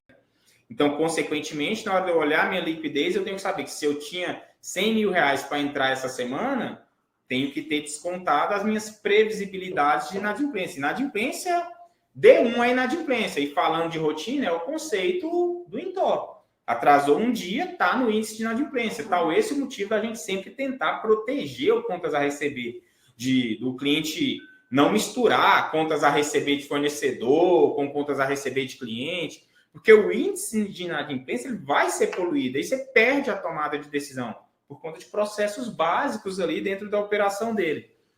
E um outro ponto que nós vamos ter é o quê? Quais saldos a considerar? Isso daqui já é a funcionalidade da rotina, que vai deixar você brincar ali dentro para ter vários tipos de visões. Se eu vou considerar os meus pedidos de compra. Um pedido de compra é um compromisso da empresa para com o fornecedor. Se o meu ciclo de compra é aquela conformidade, então eu já tenho que contar com essa previsibilidade. A partir do momento que eu mandei um pedido lá com o Unilever da vida e ela me fala que a partir do faturamento ela vai me mandar um contas a pagar, aquele pedido de compra já está carregando uma previsibilidade de pagamento, porque na efetivação daquela produção, na efetivação daquela entrega, ele é um pedido, não é um documento fiscal de amparo, mas a partir do momento que ele acontece, ele já vai virar um contas a pagar, consequentemente já vira uma previsão de estoque e por aí vai. O contas a pagar e a receber vencido também, porque eu já estou com esse histórico, então eu tenho que considerar ele no meu fluxo de caixa, ambas as partes. E outro ponto são os adiantamentos, que entra já até falando de parâmetro, numa proteção ali do meu contas a pagar. Muitas das vezes, quantas vezes a gente não chegou no cliente que o cara tinha X mil reais adiantado para uns fornecedores, não acompanhava aquilo e estava pagando os boletos ali inconsequentemente. Então, eu já tinha valor com o fornecedor e continuava pagando os boletos dele. Adiantamentos em N sentidos, tanto adiantamento já pago, quanto até mesmo verba já prevista. Então, aqui são alguns pontos básicos do fluxo de caixa. E ali é a nossa estrutura, que parece ser uma rotina complexa, mas se você investir um tempo mínimo para fazer a usabilidade dela, ver as funções, TDN, gente, o TDN dá isso. Nos grupos a gente vê que o pessoal fica vendo que a gente oferece esse serviço. Nós oferecemos o serviço para quem não caminha com as próprias pernas, mas TDN da TOTVS tem N tipo de informação que dá independência para um mínimo de conhecimento conseguir tocar. O que a gente tenta levar dentro do nosso trabalho é o quê? A interpretação disso. O que fazer com essa informação. Que aí aqui dentro, essa rotina, ela nos dá subsídio de fazer o quê? Só com aquela telinha eu consigo ter esses 3 cenários dentro de uma mesma rotina. Eu não preciso aí ter um BI totalmente robusto para fazer o que a gente faz, uma visão básica. Saber o que eu tenho hoje, como que eu vou estar hoje, dia 26, como que eu estarei dia 26 do mês que vem. Se eu vou ter que ir no banco, se eu vou ter que prorrogar um título, antecipar títulos com o banco. Então, ali eu tenho minha visão otimista, minha visão realista de fluxo de caixa e minha visão pessimista. Então, eu consigo fazer todas essas simulações conceituais que são de mercado. Outro ponto que a gente vai ter, aí já entra no cenário do balancete. O balancete é aquela visão que é o desdobramento, posteriormente, à análise do lucro bruto. Lucro bruto dentro do Intor é aquela visão comum. É a gente olhar a operação compra e venda isoladamente, sem os impactos da minha operação. Então, assim, é a minha visão empresa por si só. Então, o que acontece? Quais que são os principais fatores quando a gente fala ali de uma configuração de um balancete? Eu vou ter o princípio de caixa e competência, que é o cenário do seguinte. No princípio de caixa e competência, é o que mais gera confusão na tomada de decisão olhando a 124, porque ela mistura os dois princípios. Isso não é algo independente do Intor, gente. Nós aqui trabalhamos com vários ERPs, até para dentro da nossa gestão, ERPs e até mesmo ferramentas aí famosas de mercado, tem essa mesma confusão da mistura do regime de caixa com competência. Por que a gente fala uma mistura? Aquele cabeçalho ali da 124 que a gente olha, ele é o princípio da competência, ele é inalterável. Aquela opção que a gente tem ali de mudança de regime de caixa e competência, ele não impacta naquela primeira análise, que é a cabeça, que a minha operação em si é minha operação de venda menos o meu CMV, que vai me dar o meu saldo bruto. O meu CMV em si, que a gente tem uma possibilidade de mudança cultural dentro dele. Mas dali para baixo, que é a visão da minha operação. Isso daqui, ó, nós vimos o vídeo lá, não fazendo publicidade de sistema, mas o vídeo da Amiibo, ele mostra para uma empresinha pequena, vamos pensar um mês da vida, é essa visão, gente. Eu saber o que está sobrando mensalmente para mim. Uma visão clara, líquida. Nós que viemos do RP aí, desde... O Thiago vai para quase 20 anos, aí eu estou com 15 quase. Essa ideia, quando o Wagner criou, imagino que tenha sido isso. Cara, aquele pacotinho, eu quero olhar essa rotina e saber como que eu estou. Uma análise básica, desde que ela esteja bem configurada. Então, a cabeça dela trabalha por regime de competência. Posteriormente, nós tivemos evoluções que o corpo dela te dá a opção de você ver regime de caixa ou competência. O que muda no caixa é que ele vai olhar a data de pagamento. Nem é a competência bancária, nem é aquela data que a gente flaga ali no momento da conciliação. Então, é essa a distorção que a gente tem. Aí, agora, o motivo de tantas viagens na minha vida é a distorção do CMV, gente. Vocês, o professor Camilo, por si só, já deve saber disso também, que o CMV do nosso conceito Intor é um conceito interno nosso. O CMV do Intor, ele tenta carregar ali tudo que é correlacionado à sua venda. Tudo que, se eu aumentar a minha venda, em comum vai ser aumentada, que é carregado, que tem correlação com a venda. A base do nosso CMV, ele é o CMV padrão, igual que nós conhecemos contábil, que é custo médio financeiro. Esse é inalterável. Por um certo tempo, ficou poucos meses, tentaram criar um parâmetro para que nós escolhêssemos outro CMV, mas isso não foi para frente. Mas a base do CMV, olhando para a venda, sempre será o custo médio financeiro, partindo dos pressupostos de formações de custo médio, que vai depender da sua parametrização. Ainda temos vários usuários que trabalham com aquele conceito antigo de markup, que aí eles foram lá nos parâmetros principais do sistema e falou que o meu custo é sem a composição dos créditos e débitos. Que ele pensa que está numa formulação de markup, mas a própria fórmula do INTOR é voltada para a margem. Então, ele nunca vai conseguir fazer markup no INTOR. Em se falando de CMV, ele é uma composição de valores. Por que eu trouxe esse tema? Para trazer uma distorção entre aquele conceito de contas do grupo 100 versus a parametrização do CMV. Existe uma correlação desde que seja parametrizado. A formação do CMV ele vem de uma parametrização prévia, onde eu tenho ali um primeiro parâmetro, que é falar se no meu CMV eu quero carregar a comissão. Quanto mais eu vender, mais a comissão vai impactar. Comissão de venda. Hoje no INTOR eu tenho mais de 150 possibilidades de comissão. Então isso é definido por parâmetros que compõem o CMV da venda, como também eu tenho um outro parâmetro que eu defino se compõe o CMV da precificação, que são coisas totalmente distintas. É eu olhar para dentro de casa versus eu olhar para a venda. Outro parâmetro que a gente tem, que é histórico esse, é o conhecido CPMF, que muitos usuários utilizam ele com aquele conceito de colocar o CSLL e o IRPJ, que a gente encontra aquele índice de 2,83, que é para falar que eu quero carregar a minha previsão do imposto de renda. Poucos clientes eu já vi utilizar isso, né, Thiago? São clientes com nível de maturidade um pouco mais acima de ter essa previsibilidade.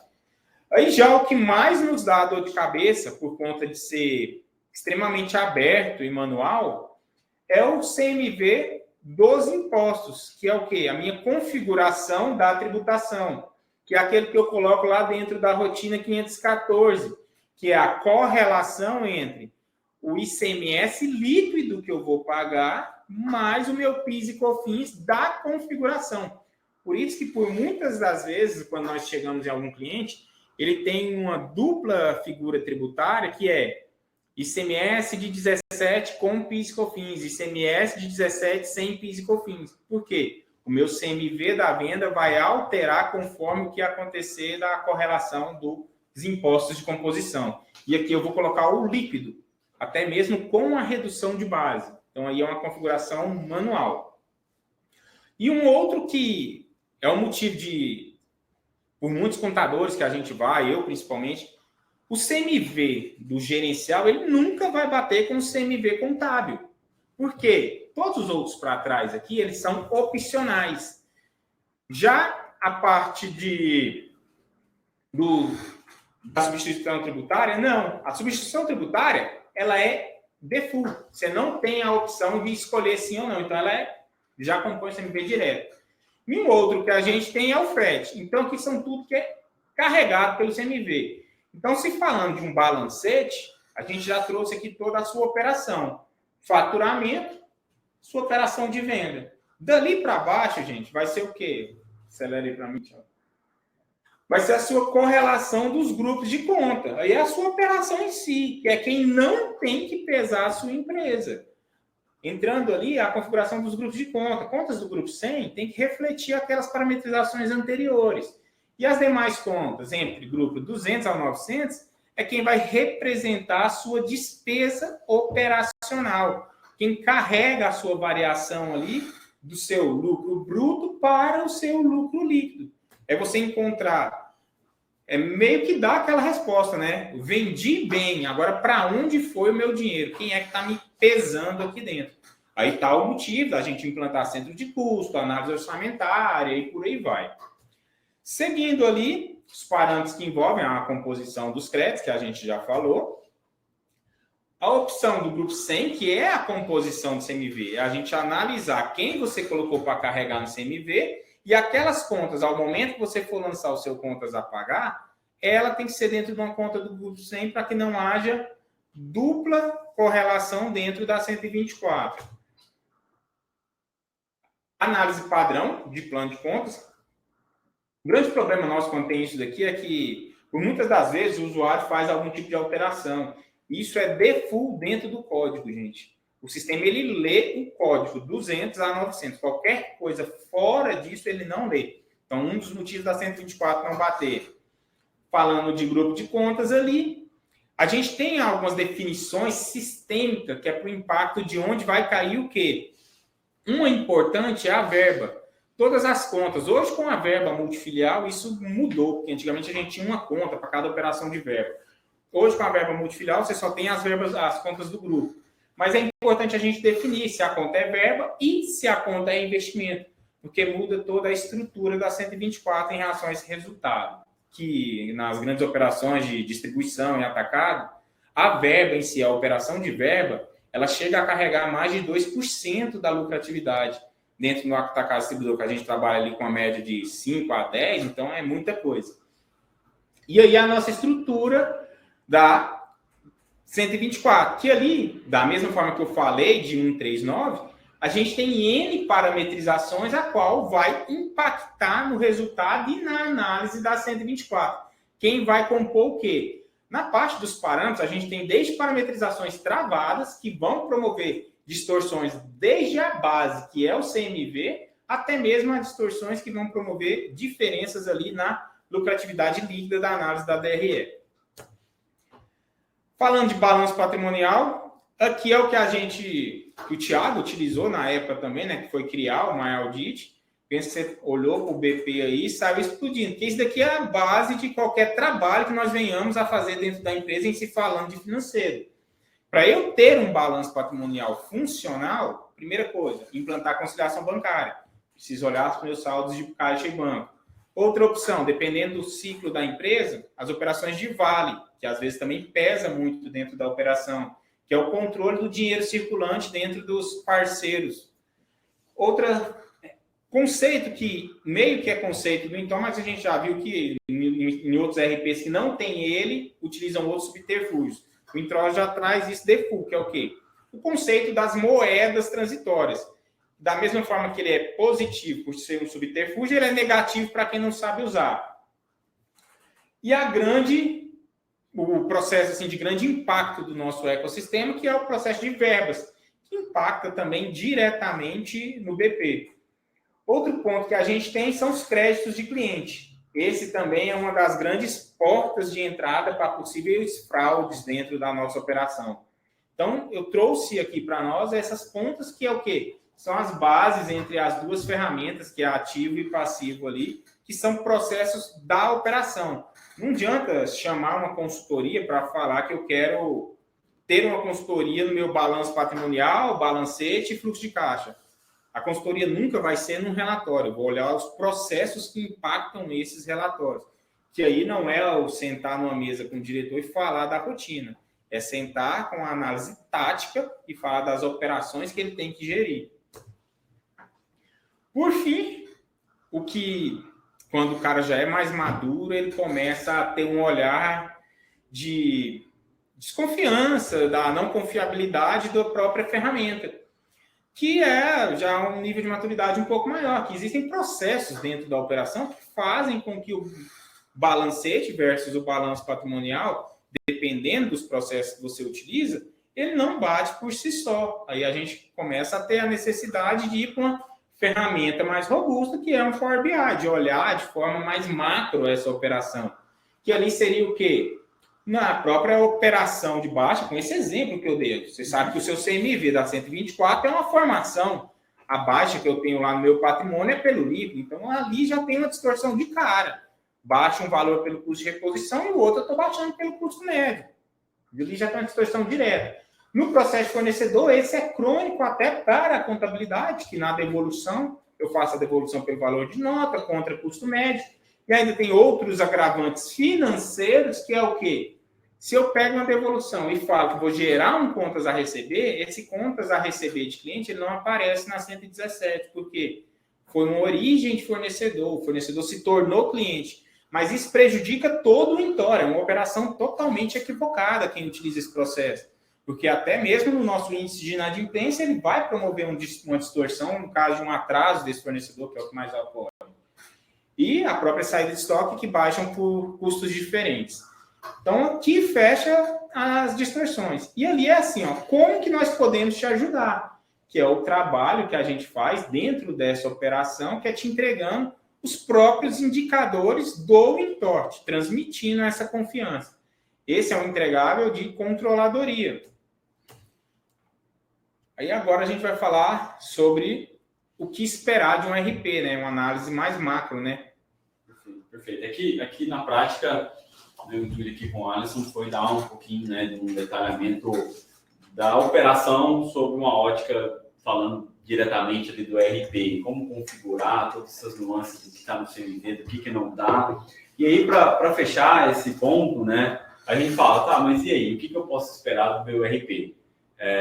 Olhando aqui sobre a ótica, o RP ou qualquer outra solução envolvendo as visões que a gente comentou. Aqui, basicamente, é um must-have aqui de várias funcionalidades aqui que existe. A gente trouxe aqui uma visão mais básica do que se espera de um balanço patrimonial, do que se espera de uma DRE, do que se espera de um fluxo de caixa. Então, minimamente, você precisa ali de um controle de acesso, gestão multi-empresa, porque são dados sensíveis, não pode estar aberto a todos. Análise sintéticas e analíticas, para poder também ter um nível de profundidade maior para entender a origem do lançamento, visões simplificadas. Se você vê uma visão muito complexa, como em geral empresários não são contadores, vai assustar, isso vai tornar mais confuso ainda a tomada de decisão. Então é importante dar formatos simplificados de visões e ter ali provisões de impostos ali que vão ajudar ali também para não ter efeito de caixa e competência. Então, sobre a ótica do balanço patrimonial, DRE e fluxo de caixa, essas são as principais. No fluxo de caixa, o Alisson citou muitas delas, lançamentos manuais, descontos previstos, juros, metas, são todas funcionalidades importantes. E, para complementar, já em soluções mais avançadas, e a gente vai trazer um exemplo prático aqui, professor Camilo, que tem que ter já mobilidade, trazer indicadores de liquidez, de rentabilidade, fazer a comparação dos 4 pilares, comparar com o histórico, comparar com o futuro, comparar com outras empresas do grupo. Você consegue fazer análises verticais, horizontais, notificações automáticas, como alguma coisa não está indo bem, alguma falta de caixa. Então, são visões aqui, é mais que a gente quis trazer um overview do que se esperar. É importante você entender ali do que você tem disponível dentro de casa. E, para agora entrar um pouquinho num cenário mais prático, vamos entender um pouquinho melhor o que a gente tem, o que o mercado oferece de soluções aqui envolvendo a visão desses indicadores. Pessoal, na verdade, só para complementar, né, eu penso que a gente já falou de tantos conceitos, mas o que nós temos observado aí fora, né? Que nós temos 4 pilares das boas práticas de gestão de uma organização hoje, né?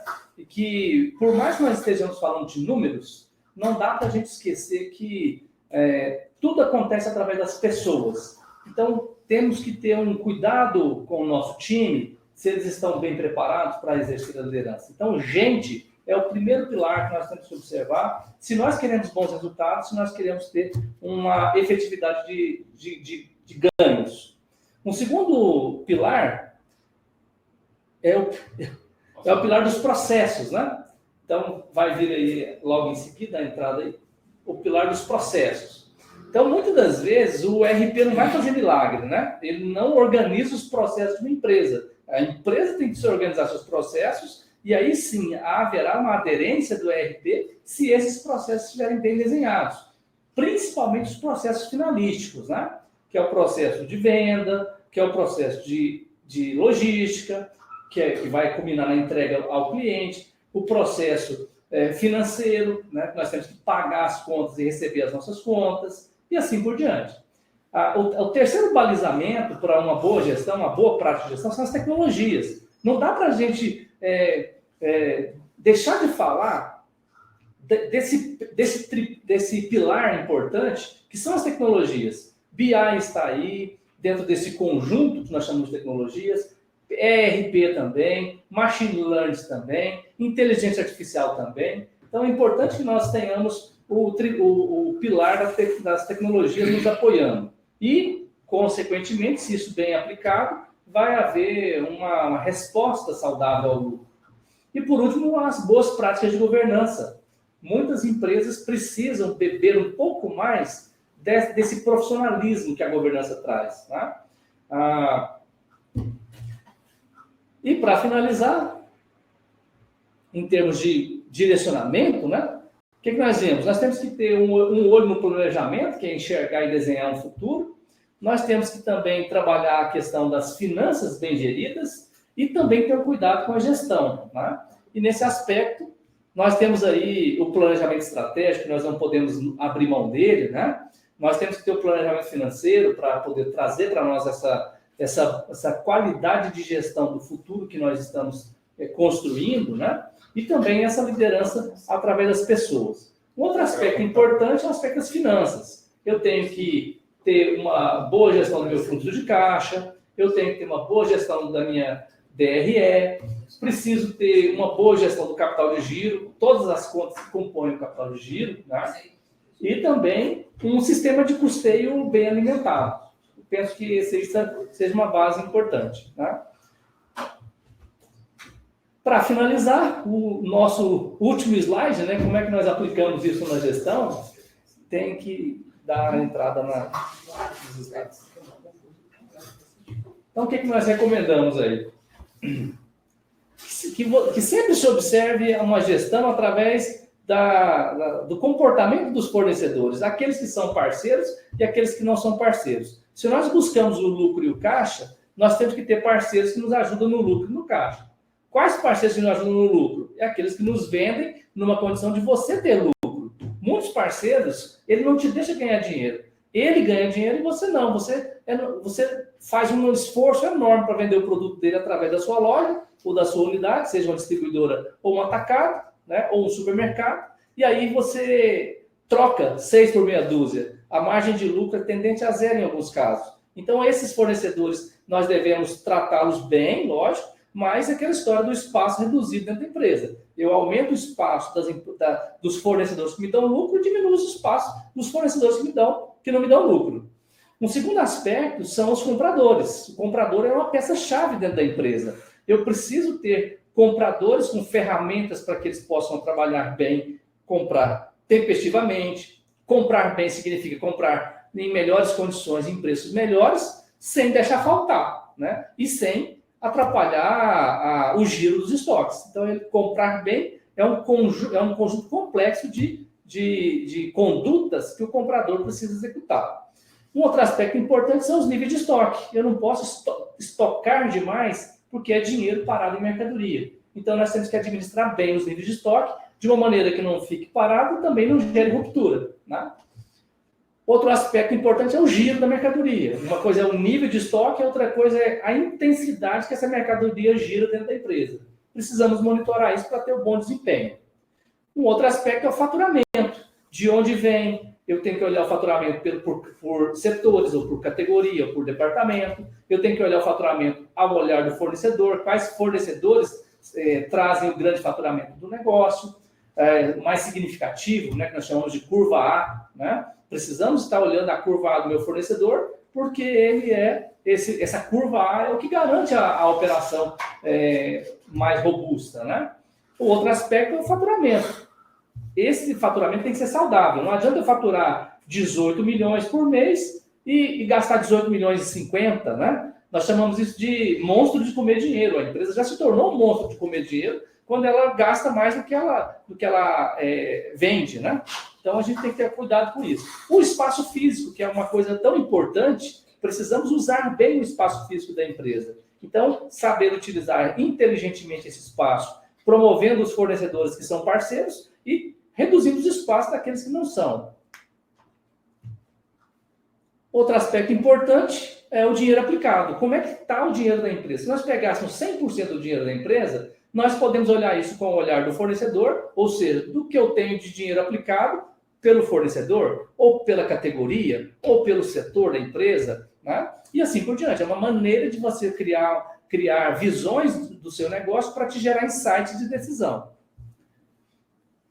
As perdas, é importantíssimo que nós possamos mensurar as perdas e atacar de uma maneira bem objetiva aquilo que provoca as perdas, né?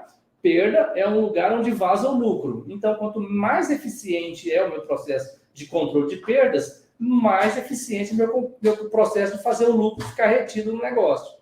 E, para finalizar, o PGA, né, um painel de gestão à vista da área de seu estoque, porque essas empresas que nós estamos tratando, seja ela uma distribuidora, ou seja ela uma empresa do segmento de alimentos e bebidas, ou de outro segmento comercial, se você não monitorar bem seu estoque, se você não gerir bem seu estoque, você está gerindo mal seu dinheiro. Porque de 40% a 70% de todo o dinheiro do empresário está em formato de estoque. Administrou mal o estoque, administrou mal o dinheiro. É isso. E aqui algumas dicas, né? O grande motivo das empresas entrarem em crise é o mau crescimento, é não saber crescer, né? Esse mau crescimento, ele vem de onde? Decisões equivocadas, investe-se no momento errado, investe no parceiro errado, investe na máquina errada, investe na região errada, na cidade errada. Então, escolher bem, tomar uma decisão de escolha de investimento boa. Crescimento desordenado do custo da despesa, a empresa vai crescendo de uma maneira desordenada, ela se torna um monstro de comer dinheiro, né? Ela se torna ineficiente para dar o resultado. Parcerias estratégicas infrutíferas, muitas das vezes a gente vê o empresário apostando alto numa parceria e aquilo não se concretiza em um bom negócio, não se materializa para o empresário como uma decisão acertada. Nós temos que refletir sobre essas parcerias para ver se elas realmente estão justificando aquela união feita entre as duas empresas. Declínio das vendas em descompasso com o custo, né? A venda vai caindo e eu não faço o dever de casa de enxugar o gasto proporcional, e isso vai corroer a margem de lucro do negócio, né? E para fechar, que é o grande mal dos negócios quando eles perdem a gestão do fluxo de caixa, que é quando você tem aí um descompasso entre entradas e saídas. Eu tenho mais entradas do que saídas, só que elas estão descompassadas. A saída entra primeiro, está acontecendo primeiro e a entrada depois. Esse descompasso leva o cara para a ciranda financeira, né? Bom, aí nós temos uma série de dicas para vocês, né? Sempre administrar uma empresa com o senso de curva A. O que é o senso de curva A? É a prioridade, né? É olhar o que é significativo. 80% do que eu recebo de faturamento vem de 20% de itens. Eu tenho que administrar aqueles 20%. Assim é olhar para o fornecedor, assim é olhar para as grandes contas. Em geral, você vai encontrar essa lógica. Então, como gestor, devemos colocar nossa energia na curva A. Atacar os problemas por prioridade, né? Quais são os nossos grandes problemas? Comece pelos grandes problemas. O senso de prioridade e senso de urgência, ele tem que fazer parte da vida do gestor, né? Antes de aplicar uma ação, avalie o resultado econômico e financeiro dela. Essa semana nós fizemos uma análise para um empresário que passou 8 meses negociando, fechou uma negociação que vai dar prejuízo para ele. Ele não fez uma projeção financeira do efeito daquela parceria. E aí ele teve que desfazer o combinado. E quanto que ficou o CAC, o custo de aquisição desse parceiro? Elevadíssimo e perdido, porque vai romper a negociação porque ela não é boa financeiramente. E ele não teve um elemento suficiente para tomar essa decisão antes, né? Isso o BI de vocês não dá? Você consegue fazer a simulação de um cenário dentro do próprio BI, né? Aí o BI é uma ferramenta que vai te dar N possibilidades. Essa seria um exemplo. Esse é um exemplo de onde você usa... Se aumentar a margem de X, o que acontece lá no meu LL final? E aí seria uma aquisição dessa. Se esse parceiro é um parceiro que vai trazer um efeito benéfico para o lucro e para o fluxo de caixa. Porque muitas das vezes eu vou ter lucro com aquilo, mas ele não vai gerar caixa. Então é um lucro que eu não vou conseguir pegar esse lucro, porque ele vai me gerar um desequilíbrio de fluxo e vai corroer a margem de lucro pela própria necessidade de ampliação de investimento em capital de giro do negócio. Eu não tenho isso, vou para a ciranda financeira, o lucro que eu ganho numa ponta eu perco lá para o banco, né? Gerir os itens de margem negativa, que em alguns casos são males necessários, mas o que nós encontramos também?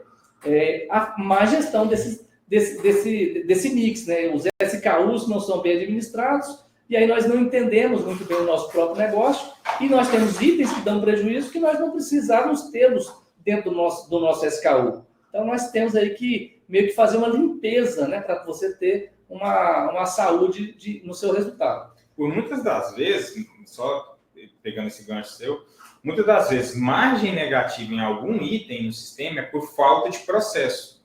Porque é do ecossistema trabalhar com margem negativa por um período, mas isso, posteriormente, ele vem acobertado, que é o conceito de margem garantida. Então, assim, é um item ou outro. Isso, dentro de uma realidade nossa, não é comum, não. A gente vê muito, mas é por falta de um processo que é o processo de recuperação de margem, que é a equalização, até que a gente acabou de falar, da 124, deu abrir mão em um momento, posteriormente captar esses recursos com o fornecedor e recuperar a margem daquele momento. Exato. São movimentos necessários, né, para boa gestão, né? Então, sempre observar o aspecto giro e margem. Giro e margem hoje são duas alavancas muito fortes para o resultado, né? Trabalhar com itens que giram bem, trabalhar com itens que são saudáveis em termos de margem de lucro. Giro versus margem geram um potencial para o resultado, para o negócio muito interessante, né? Tomar cuidado com a ruptura, né? Que é não deixar faltar mercadoria para não haver venda perdida. E, para finalizar, gerir os recursos aplicados em estoque, para que, já que muito do dinheiro do empresário está no estoque, se eu gerenciar mal esse estoque, eu não estou gerenciando bem os recursos da empresa. 70% desses pontos que você falou aqui já tem ferramenta default do sistema, principalmente essa para comportamento de estoque, classificação, default, que foi dentro do produto. Qualquer cliente que tiver com a versão 30 utilizando o sistema consegue aplicar tudo isso aqui que você falou. E aí, o grande diferencial do Vitor. Acho que é um bom ponto. É o grande diferencial. Até dar clareza para a turma aí, né, do que espera. Eu acho que aí agora, o que vocês podem dizer aí para a gente, aí olhando um pouquinho até da solução de BI que vocês oferecem, o que ela ajuda nesse contexto, né? Uma vez que a gente não vai entrar muito aqui no detalhe, talvez em um outro momento vocês podem aí conhecer um pouco mais da solução, mas dá um overview para a gente aí, o que ela entrega de fato aí, né, dentro desse contexto. Quando a gente trabalha com dados provindos de um ERP, a gente trabalha com dado estático, um dado de difícil cruzamento de informação e uma resposta mais demorada. E tem um indicador que dentro desse ecossistema empresarial de gestão, é algo que a gente não pode deixar de dar atenção, que é o fator tempo, indicador tempo. Então, quando você decide trazer uma ferramenta de analytics para o teu negócio, uma solução de BI para o teu negócio, você está ganhando um capital muito precioso, que é o tempo. Então, esses 70% de informações que o Vitor já traz para você, isso quando a gente entra na parte operacional e tático, te dá uma resposta ali. Mas na hora que você começa a ter que exportar isso para um Excel, ter que tratar essas informações, tem empresas que levam 5, tem empresas que levam até 15 dias para fechar um demonstrativo de resultado gerencial, né? Ou fazer um processo de fluxo de caixa projetado, que é onde te dá uma assertividade no processo de tomada de decisão, ele começa a gastar mais tempo com isso daí. Então, a solução de analytics, né, você implementar um BI para você gerir o teu negócio é muito inteligente, porque um dos principais fatores que você vem ganhar com esse processo, o primeiro é a governança da informação. Então, você desonera o seu sistema de Vitor, né? Por exemplo, nós temos clientes que ele vai tentar tirar um relatório, clientes de base de dados grandes, principalmente atacarejos, ele vai precisar de emitir um relatório ali, na 111, por exemplo, de resumo de faturamento, leva-se 30, 40 minutos, dependendo da periodicidade. Tá? Quando você coloca uma ferramenta de analytics para um indicador muito simples, dentro do que o ERP te oferece, você consegue ver isso instantâneo.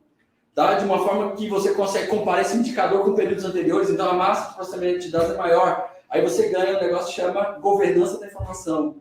Aí e essa governança da informação, ela traz para você insumo de tomada de decisão, porque no fim das contas, como eu disse, no fim das contas, tudo isso tem base de como você gerir melhor o teu negócio. E você tem que usar de todas as ferramentas que tem disponíveis no mercado que façam sentido para você. Tem empresas que não têm necessidade de ter uma solução robusta de BI. O Excel resolve tranquilamente.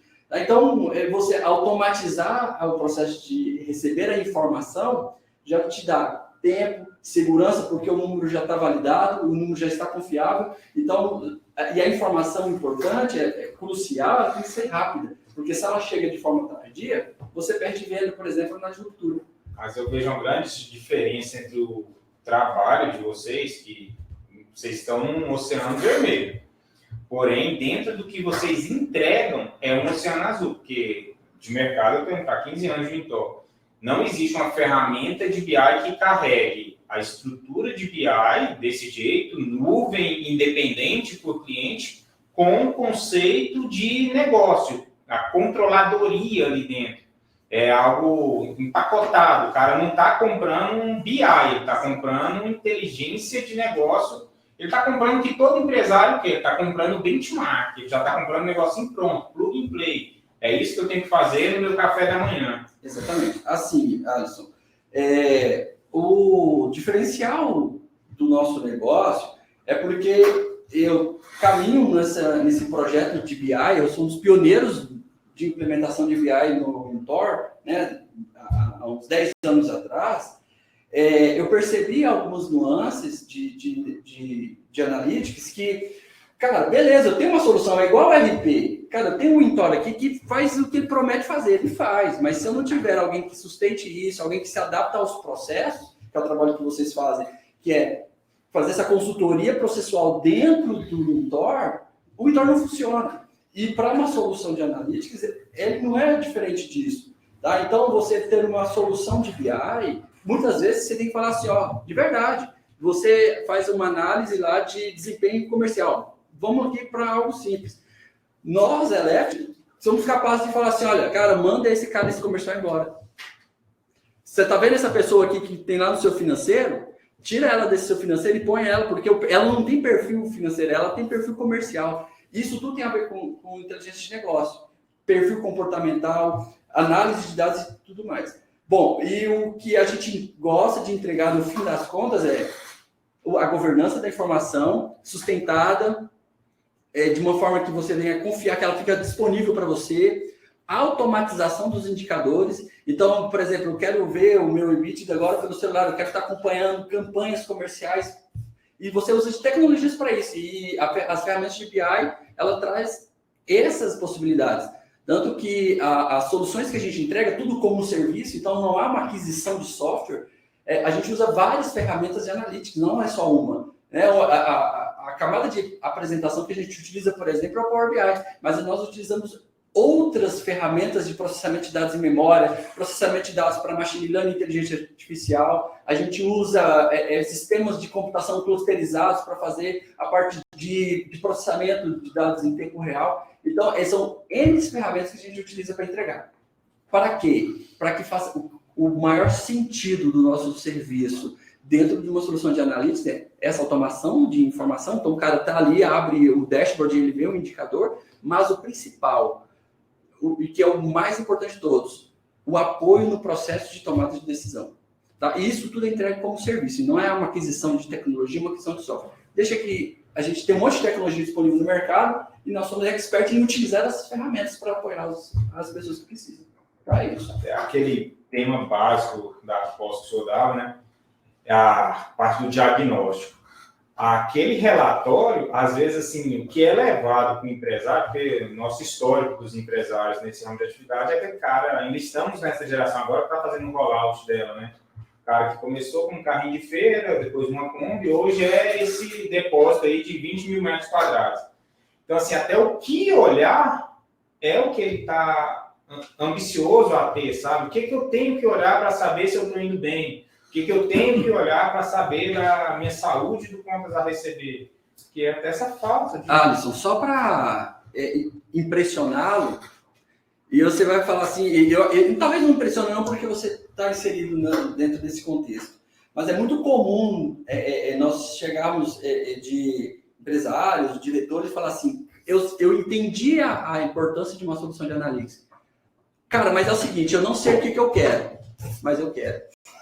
Entendeu? Então isso é muito comum, a gente escuta isso o tempo todo, então ele espera de nós que apresentamos para eles ferramentas, já painéis, já indicadores, já pré-definidos para o segmento dele. Muitas das vezes, pessoal, não é falta de informação, é o que fazer com a informação. Talvez essa seja a maior dor do empresário hoje. Ele tem até informação em excesso. Agora, como eu mudo a realidade do meu negócio com esses dados? Aí a tomada de decisão é o calcanhar de Aquiles muitas das vezes. Né? Perfeito. E aí, a fim de fechar, acho que vai muito além, né? E aí a gente está aqui no contexto de entregar solução. E para fechar, né, quando a gente olha de tudo que a gente falou, de tudo que a gente avaliou, trazendo o gancho da analogia inicial, né, como é que está a saúde econômica financeira da sua empresa? Você está seguro com ela? Você tem todos os seus indicadores, todas as suas informações ali na mão para poder ter algum tipo de tomada de decisão? Então, caso você ainda esteja inseguro, fica a dica aqui, procure um profissional, alguém especializado que vai poder te ajudar nessa jornada de ponta a ponta. E vai muito além de ferramenta. Então, para a gente poder fechar aqui, vamos ver se a gente tem aí algum tipo de pergunta aí na fila para poder esclarecer um pouco melhor aí para o público que nos acompanhou até agora, né? Quase 2 horas aí de live. Normalmente essas lives, quando envolvem temas polêmicos, sempre roubou esse tempo. Nossa previsão era de um tempo X, né? Sempre acontece isso. Passa um slide aqui, já fica na nossa foto. Teve perguntas aí, Laís? Não, até o momento não. Só agradecimento, né? O tema também proposto aqui foi um tema bem genérico, né? A gente abrangeu várias partes, não entrou tanto no detalhe. A intenção da live foi realmente essa, pessoal, deixar essa pulga atrás da orelha de vocês, porque até então, em todos os momentos, nós sempre falamos apenas das partes operacionais. Aí agora, nesse ponto, a gente quis abrir o ano falando do assunto que é o que vocês fecharam o ano. Possivelmente, fechamos o ano ali falando de planejamento estratégico, metas, objetivos estratégicos que se desdobraram nas metas estratégicas. Aí, para esse acompanhamento, essa gestão, você vai precisar de ter informação. E a gente está vindo aqui reforçar que não interessa o seu tamanho ou onde você já está, mas que você tem N tipo de subsídios de ferramentas aqui hoje para poder trabalhar, né? Tanto da mais básica, que a gente já tem dentro do seu próprio RP, quanto com uma outra ferramenta avançada, como a que o Thiago comentou, né? Um Analytics, coisa e tal. Então, temos vários níveis aí. Eu gostaria de agradecer a todos que nos acompanharam até esse momento. Posteriormente, nosso comercial vai fazer a parte de CS aí com vocês. E muito obrigado aí pela participação e vocês aí que vieram contribuir também aí com o conteúdo. Essa live só teve CEO, né? CEO, CTO. Muito obrigado, viu, pessoal? Nós que agradecemos. Valeu. Obrigado, pessoal. Até a próxima. Tchau.